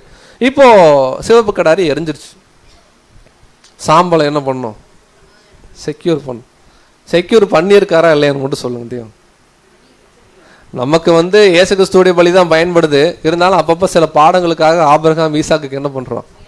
அதாவது முற்பிதாக்களுடைய தியாக வாழ்க்கை, அவங்க வந்து பரலோக மேன்மைக்கு அவங்களுக்கு வாய்ப்பு தேவன் கொடுக்கலனா கூட அவங்க வாழ்ந்த வாழ்க்கை சுத்தமாக இருக்கிற ஒருவன் அதை எடுத்துட்டு போய் ஸ்டோர் பண்ணி வைக்கணும் சொன்னார் இல்லைங்களா? ஸ்டோர் பண்ணி என்ன பண்ணுறார்? தேவன் வச்சுட்டார். வாசிக்கலாம். என்னாகமம் 19:9 இதை மட்டும் வாசிச்சோம். என்னாகமம் 19:9 சுத்தமாய் இருக்கிற ஒருவன் அந்த கிடாரியின் சாம்பலை வாரிக்கொண்டு பாளையத்திற்கு புறம்பே சுத்தமான ஒரு இடத்திலே கொட்டி வைக்க கடவன். அது இஸ்ரவேல் புத்திரரின் சபைக்காக தீட்டு கழிக்கும் ஜலத்துக்கென்று காத்து வைக்கப்பட வேண்டும். அது பாவத்தை பரிகரிக்கும். பாருங்க, நல்லா கவனிக்கலாம். இங்க முற்பிதாக்களுடைய சாம்பல் பாவத்தை என்ன பண்ணும்? பரிகரிக்கும் இருக்கு. இதை எப்படி புரிஞ்சுக்க வேணாம்னா, அவங்களுடைய பலி பாவத்தை போக்குன்னு எடுத்துக்க வேணாம். அந்த சாம்பலோட தண்ணீர் என்ன பண்ணும்? தண்ணி கலந்து அதை எடுத்து என்ன பண்ணும்? தெளிக்கணும். தண்ணீர் என்பது சத்தியம். 1000 ஆண்டு அரசாட்சியில் உலக ஜனங்கள் உயிர் தெழும்போது அவர்களுக்கு ஃபர்ஸ்ட் ரேன்சம் தான் அப்ளை ஆகும். ரேன்சம் அப்ளை ஆனோன்னு தான் அவங்க உயிரோடு எழுந்தே நிற்பாங்க. எழுந்து நின்று நம்ம வந்து ராஜ்யத்துக்குள்ளே இருக்கிறோன்னு அவங்க நினைக்கும் போது, அதுக்கப்புறம் சின்ன சின்ன மிஸ்டேக்ஸ் பண்ணும்போது அவங்களுக்கு அப்பப்போ தேவன் தெளிப்பார். அந்த தெளிக்கிறது என்னன்னா, முற்பிதாக்கள் சர்ச்சுடைய அனுபவத்தையும் சொல்லுவாங்க, அவங்களுடைய வாழ்க்கையும் இருக்கு, முக்கியமாக சத்தியம் இருக்கு, தேவனுடைய பிளான், திட்டம், அவருடைய கட்டளை, அதுதான் என்ன பண்ணுறாங்கன்னா அங்கே மிக்ஸ் பண்ணுறாங்க. அப்படின்னா இந்த சாம்பல் பாவத்தை போக்குன்றதை லிட்டரலாக எடுத்துக்க வேணாம், அதோட தண்ணீர் கலக்கணும். தண்ணீர் என்பது சத்தியம். சரி, இதை குறித்து நம்ம படிச்சிடலாம். மரண பரியந்தம் நிரூபிக்கப்பட்ட பூர்வகால பாத்திரவான்களின் உண்மையானது பாவத்தினை எடுத்து போட முடியாது. இன்னுமாக இவர்களை தேவனுக்கு முன்பாக பாவ நிவாரணமாகவோ அல்லது பலியாகவோ முன்வைத்திட முடியாது. ஏனெனில் பலிபீடம், அதாவது கிறிஸ்து, அப்போது இன்னும் ஏற்படுத்தப்படவில்லை. கரெக்டானுங்க. உட்பிதாக்கள் வந்து பலி செலுத்துறாங்க அப்படின்னா, பலி செலுத்துறதுக்கு முதல்ல என்ன வேணும்?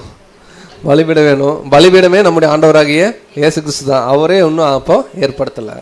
ஆனாலும் பூர்வகால பாத்திரவான்களுடைய உண்மைத்தன்மையானது, அதாவது சிவப்பு கிடாரினுடைய சாம்பலில் அடையாளப்படுத்தப்பட்டுள்ளது போன்று சில பலன்களை கொடுத்தது. அது விலையேற பெற்ற அனுபவங்களை ஏராளமாய் கொடுத்து அருமையான குணலட்சணங்களை அவர்களில் உருவாக்கியது. அதாவது இப்பொழுது புத்திர சுவிகாரத்தின் ஆவியினை பெற்றுக்கொள்ளும் தேவனுடைய புத்திரர்களுக்கும் கூட அலங்காரமாய் இருக்கின்ற குணலட்சணங்களை அப்பொழுது முற்பிதாக்களில் உருவாக்கியது. பாருங்க, இப்போ சர்ச்சுக்கு சில கேரக்டர் தேவையில்ல, அதுல சில கேரக்டர் கூட அப்பவே யாருக்கு உருவாயிருக்கா? இப்போ உதாரணத்துக்கு விசுவாசம்னு வச்சுக்கோங்களேன். சர்ச்சுடைய விசுவாசம் பெருசு தான்.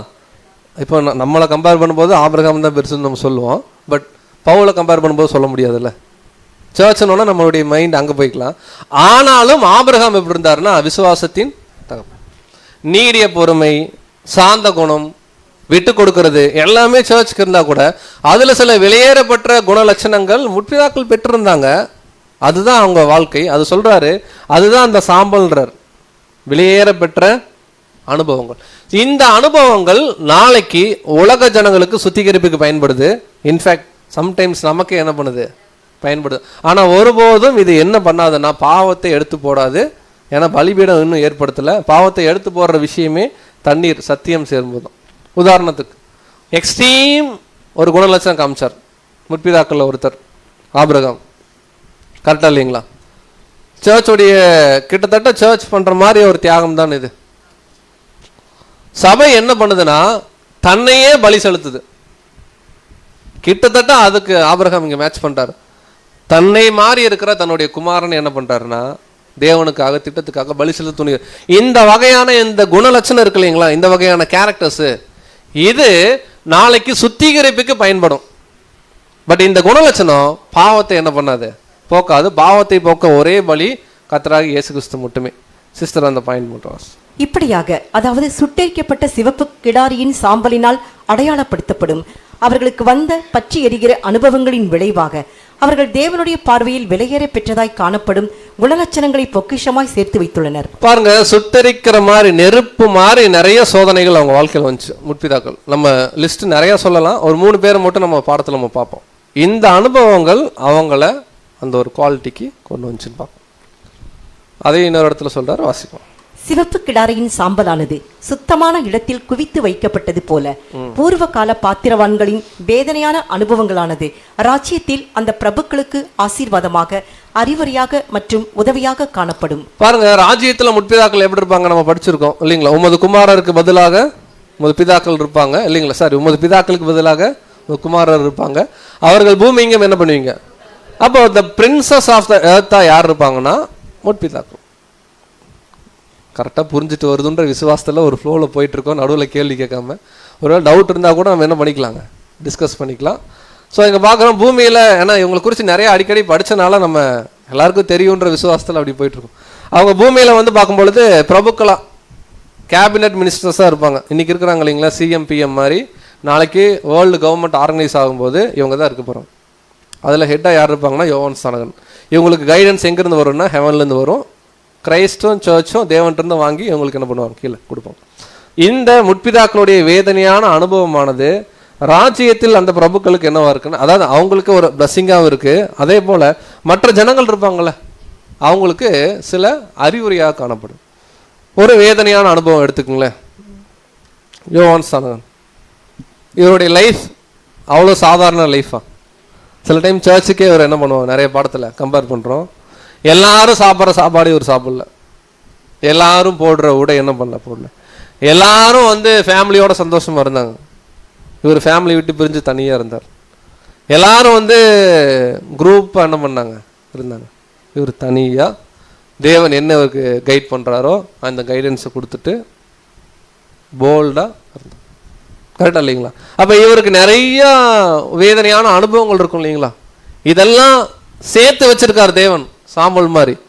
நாளைக்கு கிங்டமில் உலக ஜனங்கள் பிளஸ்ஸிங்கை வாங்கும்போது சின்ன சின்ன மிஸ்டேக்ஸ் பண்ணும்போது சில டைம் இந்த அனுபவங்களோடு கூட அந்த தண்ணீர் அதை எடுத்து என்ன பண்ணுவாங்க. இப்போ யோசிச்சு பார்க்கலாம், நம்மளே அநேக சகோதரர்கள் நிறைய முறை பாடங்கள் எடுக்கும்போது கூட சில முறை பாடங்கள் அவர்களுடைய உதாரணங்கள், சில காரண காரியங்கள் நம்முடைய அனுபவங்களும் கூட என்ன பண்ணுறோம் சொல்லிட்டு ஷேர் பண்ணுறோம்.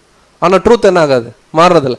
அந்த மாதிரி இவங்க ரிவீல் பண்ணும்போது கூட இவங்களுடைய எக்ஸ்பீரியன்சஸில் அவங்களுக்கு பயன்படுற மாதிரி இருக்கிறது என்ன பண்ணுவாங்கன்னா எடுத்து சொல்லுவோம். ஒரு உதாரணம், உயிர்த்தெழுந்து வர்ற ஜனங்களுக்குள்ள பிட்டர்னஸ் இருக்கு. பிட்டர்னஸ்னா இப்போதான் படித்தோம், கசப்பு இல்லைங்களா? அதாவது மன்னிக்கவே முடியாத தப்பு பண்ணியிருக்கிறாங்க எங்கள் குடும்பத்தில், உயிர்த்தெழுந்து வந்து நிற்கிறாங்க. அப்படி இப்படிங்க நான்லாம் மன்னிப்பேன், சாதாரண துரோகமாக பண்ணாங்க, என்னையும் கொண்டுட்டாங்க, என்னுடைய மனைவியும் கொண்டுட்டாங்க, என்னுடைய பிள்ளைகளையும் என்ன பண்ணாங்க என் கண்ணு முன்னாடி. இப்படி ஒருத்தர் சொல்கிறாருன்னா மன்னிக்கவே முடியாதுங்க அப்படின்னா கண்டிப்பாக அந்த இடத்துல யோசிப்ப ஒரு லசனாக அவங்ககிட்ட என்ன பண்ணுவார், அவர் எழுந்து சர்ச்சில் இந்த மாதிரி ஒருத்தர் வாழ்ந்துருப்பார், மன்னிக்கவே முடியாதவரை மன்னிச்சிருப்பார்ல சபையில், அவரை பற்றியும் பேசுவார், விசேஷமாக தேவனை பற்றி பேசுவார், இயேசு கிறிஸ்து பற்றி பேசுவார். அதோடு கூட கண்டிப்பாக, அதாவது மன்னிக்கவே முடியாத எவ்வளோ பெரிய துரோகிகளாக இருந்தாலும் அந்த துரோகிகளை நாம் மன்னிக்கணும் அப்படிங்கிறத யோசிப்பு போய் சொன்ன அப்படி இருக்கும். இது மாதிரி நம்ம நிறைய படிச்சிட்டோம், 3 விஷயம் தான் பார்க்குறோம். அப்படின்னா இங்கே பிட்டர்னஸ்க்கு ஒரு பெஸ்ட் எக்ஸாம்பிளாக நம்ம யாரை பார்க்க, இதெல்லாம் இப்போ குவியலாக இருக்குது, சாம்பலாக இருக்குது. இந்த சிவப்பு கிடாரியுடைய சாம்பல் தண்ணீர் என்னும் சத்தியத்தோடு கலக்கப்படும் பொழுது உலக ஜனங்களுக்கு அசூசி என்ன பண்ணும், பாவத்தை போக்காது. நம்ம பார்த்துட்டோம், அதுக்கு வந்து ரேன்சம் தான். சின்ன சின்ன கரை திரைகளை அப்பப்போ சொல்லி சொல்லி திருத்துவதற்கு இந்த அனுபவங்கள் பயன்படும்.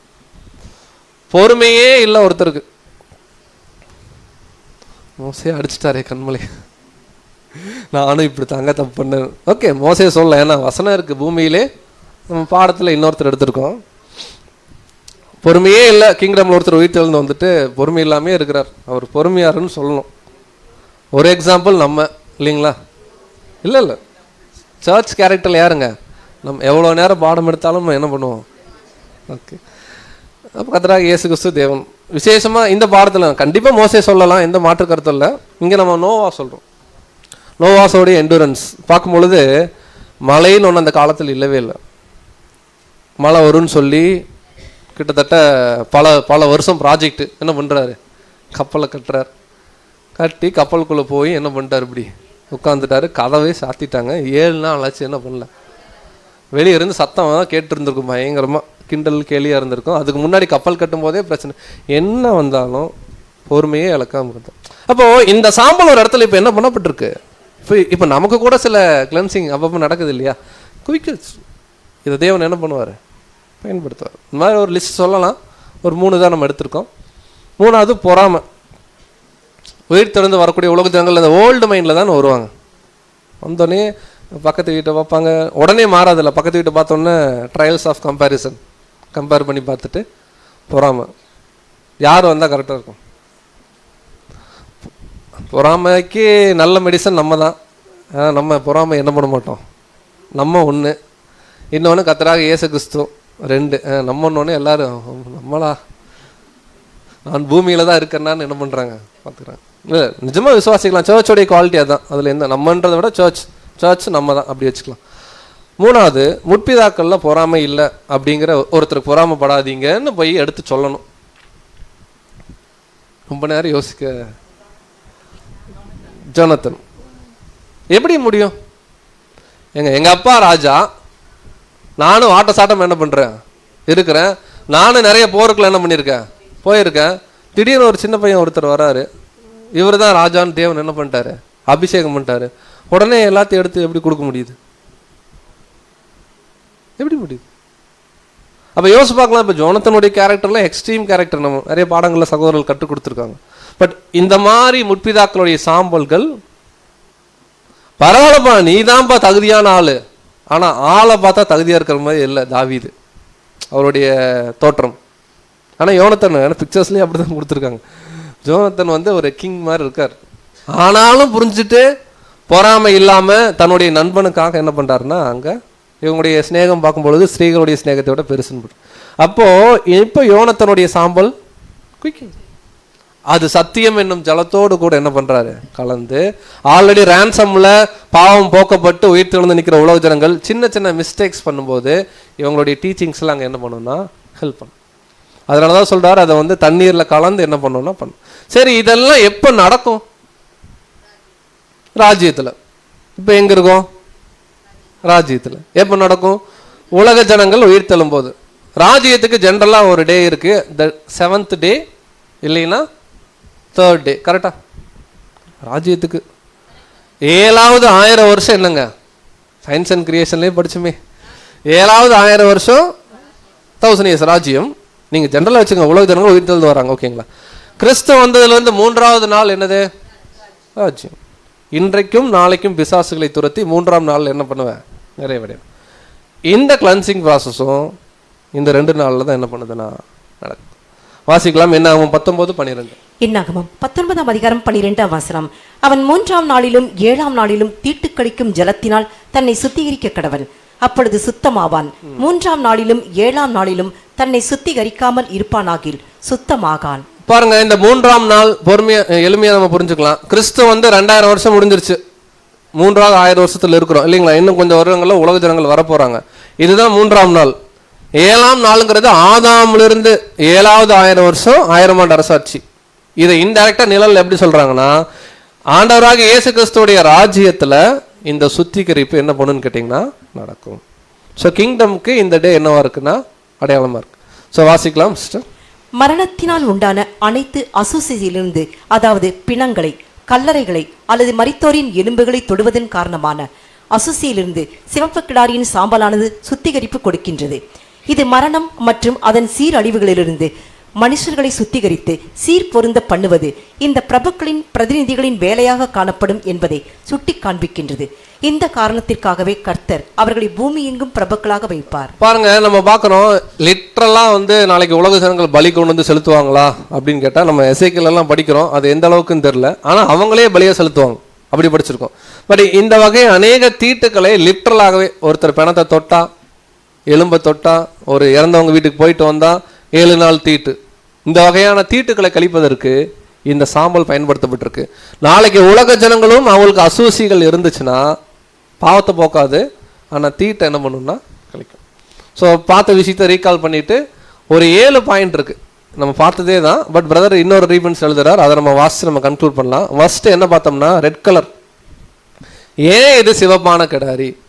ஸோ ரெட் கலர் இங்கே என்னன்னு கேட்டிங்கன்னா, ஆக்சுவலாக அவர்கள் நீதிமானுடைய வாழ்க்கையை வாழ்ந்தாங்க.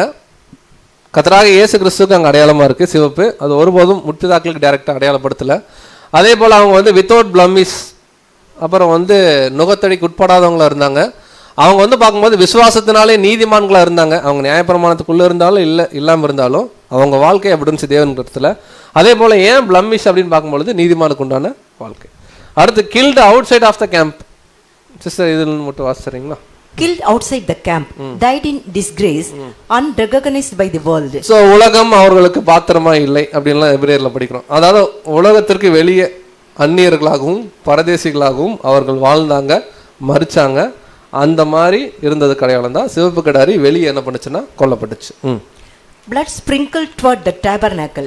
Their lips pointed toward Christ and his future sacrifice. அதாவது ஆசரிப்பு கூடாதுக்கு முன்பாக 7 தரம் தெளிக்கப்பட்ட அந்த ரத்தம் எதற்கு அடையாளமா இருக்குன்னா, அவங்க வாழ்க்கை நம்ம கலாத்தியர்ல படிக்கிறோம் இல்லைங்களா, நமக்கு ஒரு உபாத்தியாக இருக்கு.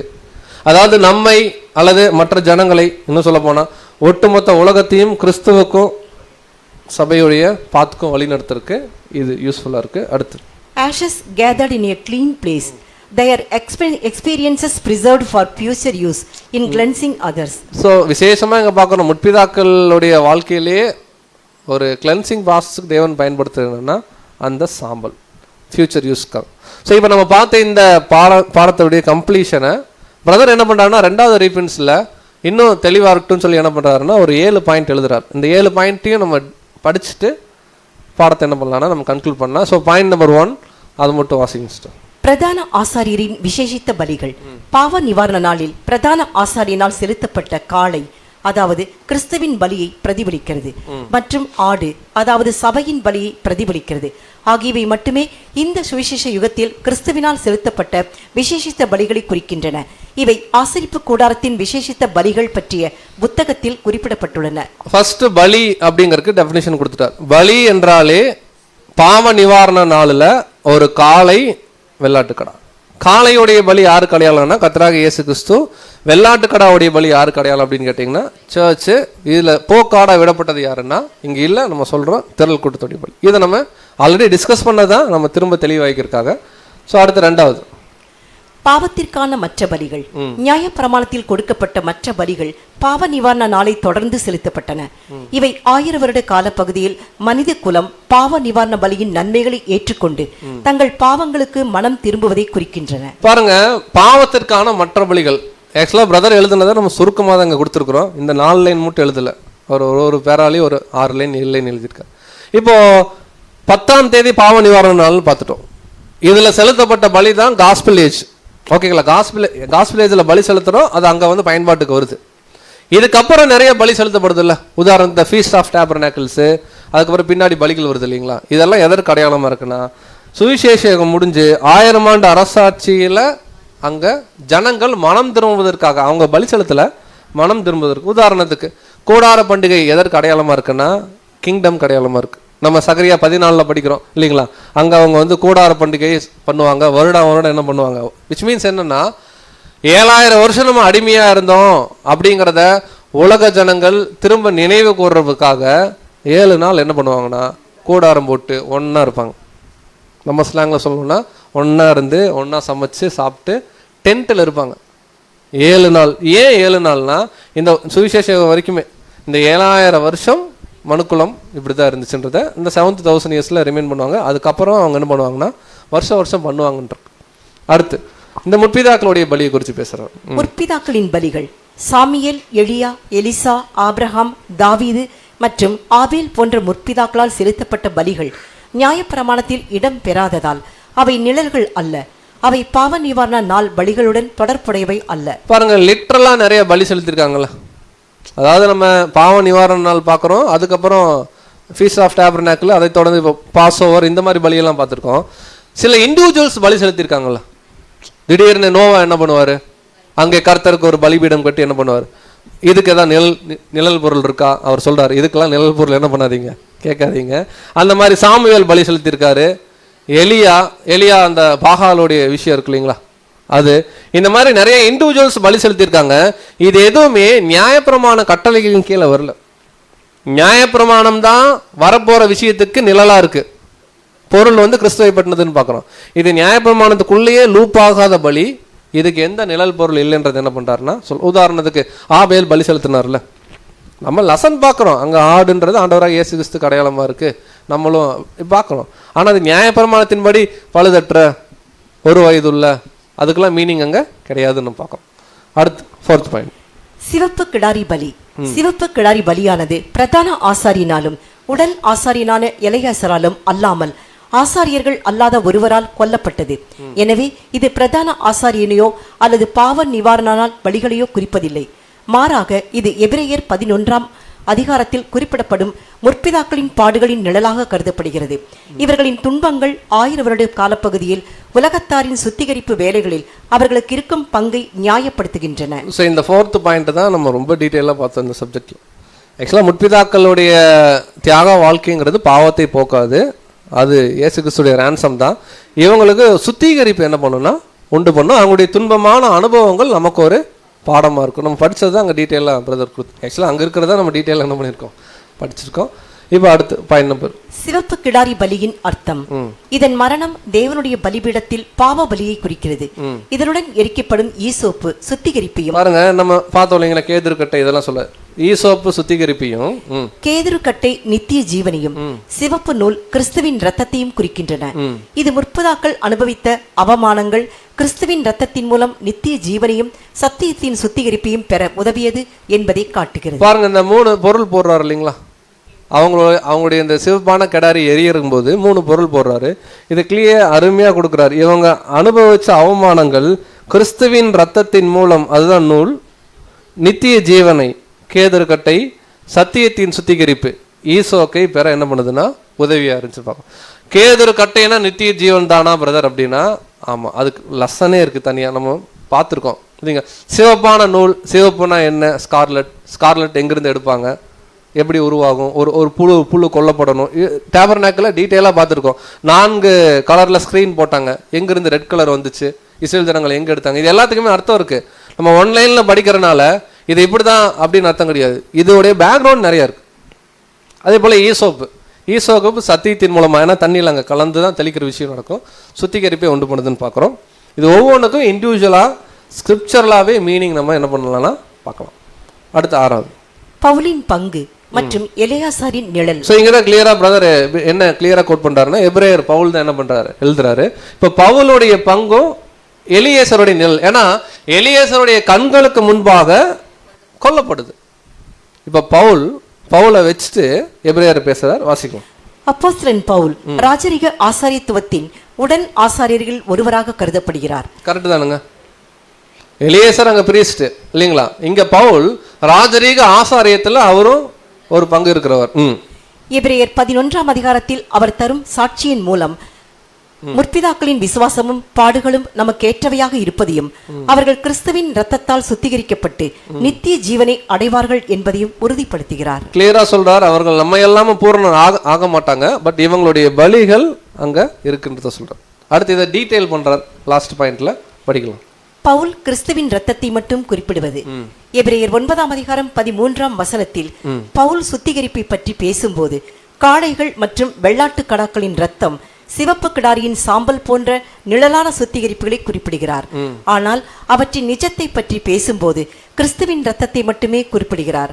சிவப்பு கிடாரியின் சாம்பலுக்கான நிஜத்தை பற்றி குறிப்பிடவில்லை, ஏனெனில் அது 1000 வருட காலப்பகுதியின் உலகத்தாருடைய தீட்டுக்களிப்போடு தொடர்புடையது, நமது சுத்திகரிப்போடு அல்ல.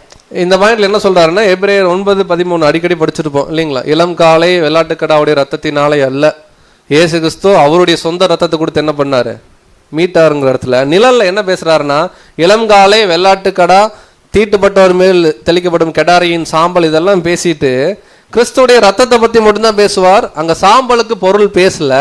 சாம்பல் என்னன்னா, இந்த 1000 இயர்ஸ்ல உலக ஜனங்களுக்கு என்னவா இருக்குன்னா முற்பிதாக்கள் வாழ்க்கையா இருக்குன்னு அங்க கன்க்ளூட் பண்றோம்.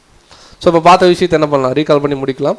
சிவப்பான கெடாரின்னு ஆரம்பிச்சோம் பாடத்தை, அது ஒவ்வொன்றும் நம்ம விளக்கங்கள் பார்த்தோம். ஏன் சிவப்பு, ஏன் நுகத்தடிக்கு உட்படாதது, பழுதட்டதுன்னா என்ன, ஏன் இதுவும் மற்ற பலிகளுக்கும் ரொம்ப யூனிக்கா இருந்துச்சு? ஏன்னா ஒரு பசுவை கொல்ல சொல்றார். இது இன்னைக்கு உலகத்துல இஸ்ரேல் ஜனங்கள் எப்படி பார்த்துட்டு இருக்கிறாங்க? அவங்க ஆலயம் கட்டுறதுக்கு முன்பாக இந்த பசு கொல்லப்படணும்னா லிட்டரலா அவங்க பார்த்துட்டு இருக்காங்க. நாம எப்படி பார்க்கறோம்னா, இது சுவிசேஷ காலத்துக்கும் இந்த பலிக்கு சம்பந்தம் இல்லை. இது அதற்கு முன்பாக வாழ்ந்த முற்பிதாக்களுடைய வாழ்க்கை. எப்படி இது முற்பிதாக்களுடைய வாழ்க்கை அப்படின்னு பார்க்கும் பொழுது, இது இளங்காலையும் இல்லை, வெள்ளாட்டு கடாவும் இல்லை, கம்ப்ளீட்டா இதுக்கு வெளியே. சரி, அவங்க பலி செலுத்தினாங்க, இது ஏதாவது மேன்மை கொடுக்குமா அப்படின்னு கேட்டா, அப்போ பலிபீடமே இல்லை, இயேசு கிறிஸ்துவ இன்னும் என்ன ஆகல, வரல. ஆனா தேவன் அவங்க பலியை விட்டுட்டாரானா அதுவும் இல்லை. சாம்பல் என்ன பண்றாரு, வச்சிருக்கார். சாம்பல் எதுக்குன்னா பாவத்தை போக்க இல்ல, சுத்திகரிப்புக்குன்னு பார்க்கணும். சுத்திகரிப்பு எதோட வரணும்னா சத்தியத்தோட வரணுன்றது உதாரணம் பார்த்தோம்.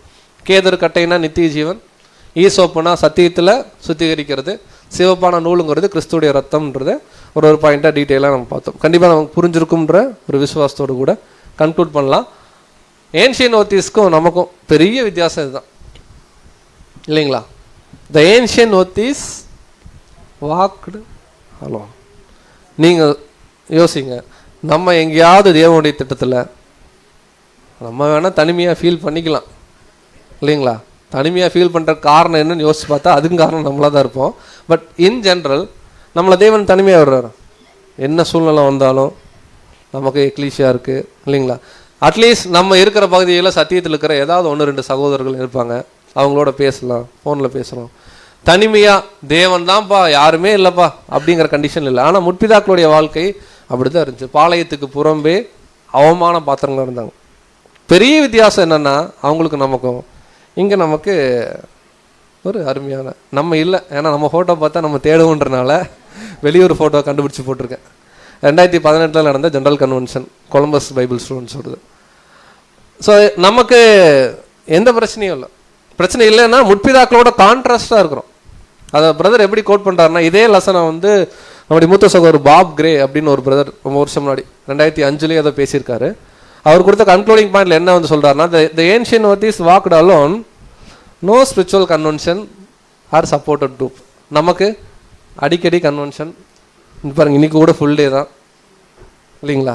இன்னைக்கு சரியா பாடலைன்னா அடுத்த வாரம் ஃபுல் டே தாங்கிறது உங்களுக்கு ஒரு அறிவிப்பாக என்ன பண்றோன்னா தெரிவிச்சு. அப்படின்னா நமக்கு ஒரு ஃபெல்லோஷிப் இருக்கு, நமக்கு ஏதோ ஒன்றா ஷேர் பண்றதுக்கு பிரதர் சிஸ்டர்ஸ் இருக்கிறாங்க, ஏதோ ஒரு வகையில நம்ம ஒன்னா பரலோகம் போலாங்கிற ஒரு ஹோப் இருக்கு, ஹெல்ப் கிடைக்கும். பட் இங்க முற்பிதாக்களை கவனிக்கும் போது, ஆனா அவங்க லைஃப் வேற தான். அவங்க வேர்ல்ட்லியா தேவன் சிலது கொடுத்தாரு, ஆனா தனிமையா போட்டு வாட்டி எடுத்தார். ஆபிரகாம்லாம் 25 வருஷம் குழந்தைக்காக, 25 வருஷத்துல நம்ம வாழ்க்கையே முடிஞ்சிடும், அவர் வெயிட் பண்றாரு. எசேக்கியேல் எடுத்துக்கங்க, இந்த பக்கம் ஒரு கழிச்சு படிக்கிறாரு, ஒரு வருஷம், இந்த பக்கம் ஒரு 1.5 மாசம் என்ன பண்றாரு, படுக்கிறாரு. சாப்பிட்றதுக்கு சரியான சாப்பாடு இல்லை. ஏசாயா வந்து நிர்வாணமா ஓடுறாரு. எசேக்கியேல் என்ன சொல்றாருன்னா, ஒரு கச்சையை எடுத்துட்டு போய் நீ என்ன எரேமியாவை ஒழிச்சு வைன்றாரு, அப்புறம் போய் நீ என்ன எடுத்துட்டு வான்றாரு. இப்படி போ, அதாவது என்னன்னா ஏன் பண்றோன்ற தேவன் சொன்னா பண்ணணும்னு மட்டும் இருந்துச்சு. ஆனா கண்ணை மூடிட்டு என்ன பண்ணாங்க, செஞ்சாங்க. அவங்களுக்கு சப்போர்ட்டுக்கு தீர்க்கதரிசிகள் அப்படியே கூட்டம் கூட்டமாலாம் இல்லை, ஒவ்வொருத்தரையும் பிரிச்சு விட்டார். பட் இன்னைக்கு நம்மளை கம்பேர் பண்ணும்போது அதுல விசேஷமா 7ஆம் கால சபையில நிறைய டெக்னாலஜி எல்லாமே நமக்கு என்னன்னா, எந்த வகையிலும் நம்ம தனிமையில இல்லை, தேவன் இருக்கார், அன்பு சகோதர சகோதரர்கள் இருக்கான்றத ஒரு விஷயத்தை நமக்கு தேவன் கொடுக்குறார். எந்த அளவுக்கு நம்ம யூஸ் பண்ணிக்கிறோன்றதை பொறுத்து தான் அது ஒருத்தருக்கு ஒருத்தர் இண்டிவிஜுவலுக்கு அது வேறுபடுதுன்னு பார்க்குறோம். அப்போ நமக்கு பிளஸ்ஸிங்ஸ் இருக்கு. அடுத்து சொல்றாரு, இந்த ஐசோலேஷன், இந்த முற்பிதாக்கள் தனிமைப்படுத்தின விஷயம் தான் அவங்கள ரொம்ப ஸ்ட்ராங் பண்ணுச்சு. எதுலன்னா அவங்களுடைய விசுவாசத்தில். அவங்களுடைய வாழ்க்கை நாளைக்கு உலக ஜனங்களுடைய சுத்திகரிப்புக்கு பயன்படும்.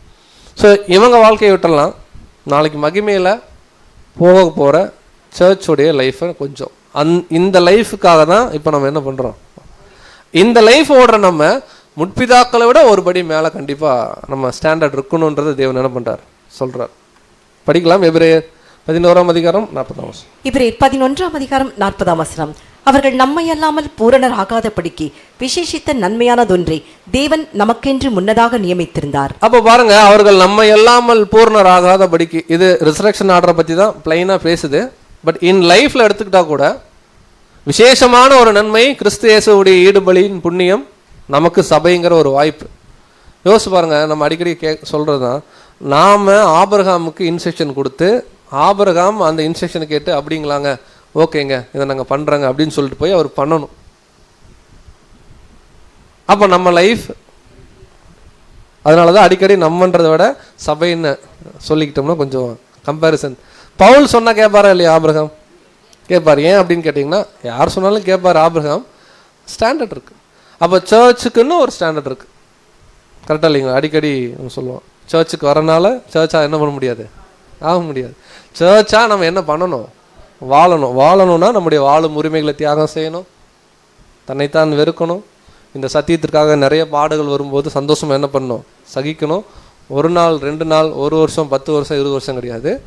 இந்த சரீரத்திலிருந்து ஜீவன் பிரியற வரைக்கும் அதை நம்ம என்ன பண்ணோம்னா விட்னஸ் பண்ணணும். யார்கிட்டன்னா முதல்ல தேவன்கிட்ட, அப்புறம் விசேஷமாக யாரெல்லாம் பொருத்தனை பண்ணியிருக்காங்களோ அவங்க முன்னாடி ஒரு சாட்சியுள்ள ஜீவியம் நம்ம வாழ என்ன பண்ணணும், முயற்சி பண்ணணும்னு பார்க்கணும். ஒரே ஒரு வசனம் படித்து இந்த பாடத்தை நம்ம நிறைவு செய்யலாம். வாசிக்கலாம். 2 கொரிந்தியர் 7ஆம் அதிகாரம் 1ஆம் வசனம். 2 கொரிந்தியர் 7ஆம் அதிகாரம் 1ஆம் வசனம். இப்படிப்பட்ட வாக்கு தத்தங்கள் நமக்கு உண்டாயிருக்கிறபடியினால் பிரியமானவர்களே, மாம்சத்திலும் ஆவியிலும் உண்டான எல்லா அசுசியும் நீங்க நம்மை சுத்திகரித்துக் கொண்டு பரிசுத்தமாகுதலை தேவ பயத்தோட பூரணப்படுத்த கடவோம். இதை குறித்து நம்முடைய மூத்த சகோதரர் தனியாக ஒரு ஆர்டிக்கிள் எழுதியிருக்கார். இங்கே என்ன சொல்கிறாருன்னா, இங்கேயும் சேம் சுத்திகரிப்பு தான் வருது. தீட்டுப்பட்டவர் மேல் தெளிக்கிற ஜலம் அல்ல, இங்கே சுத்திகரிப்பு இங்கே உள்ள, வெளியில். என்ன சொல்கிறார், பிரியமானவர்களே, மாம்சத்திலும் ஆவிலும் உண்டான எல்லா அசூசி என்ன பண்ணோம்.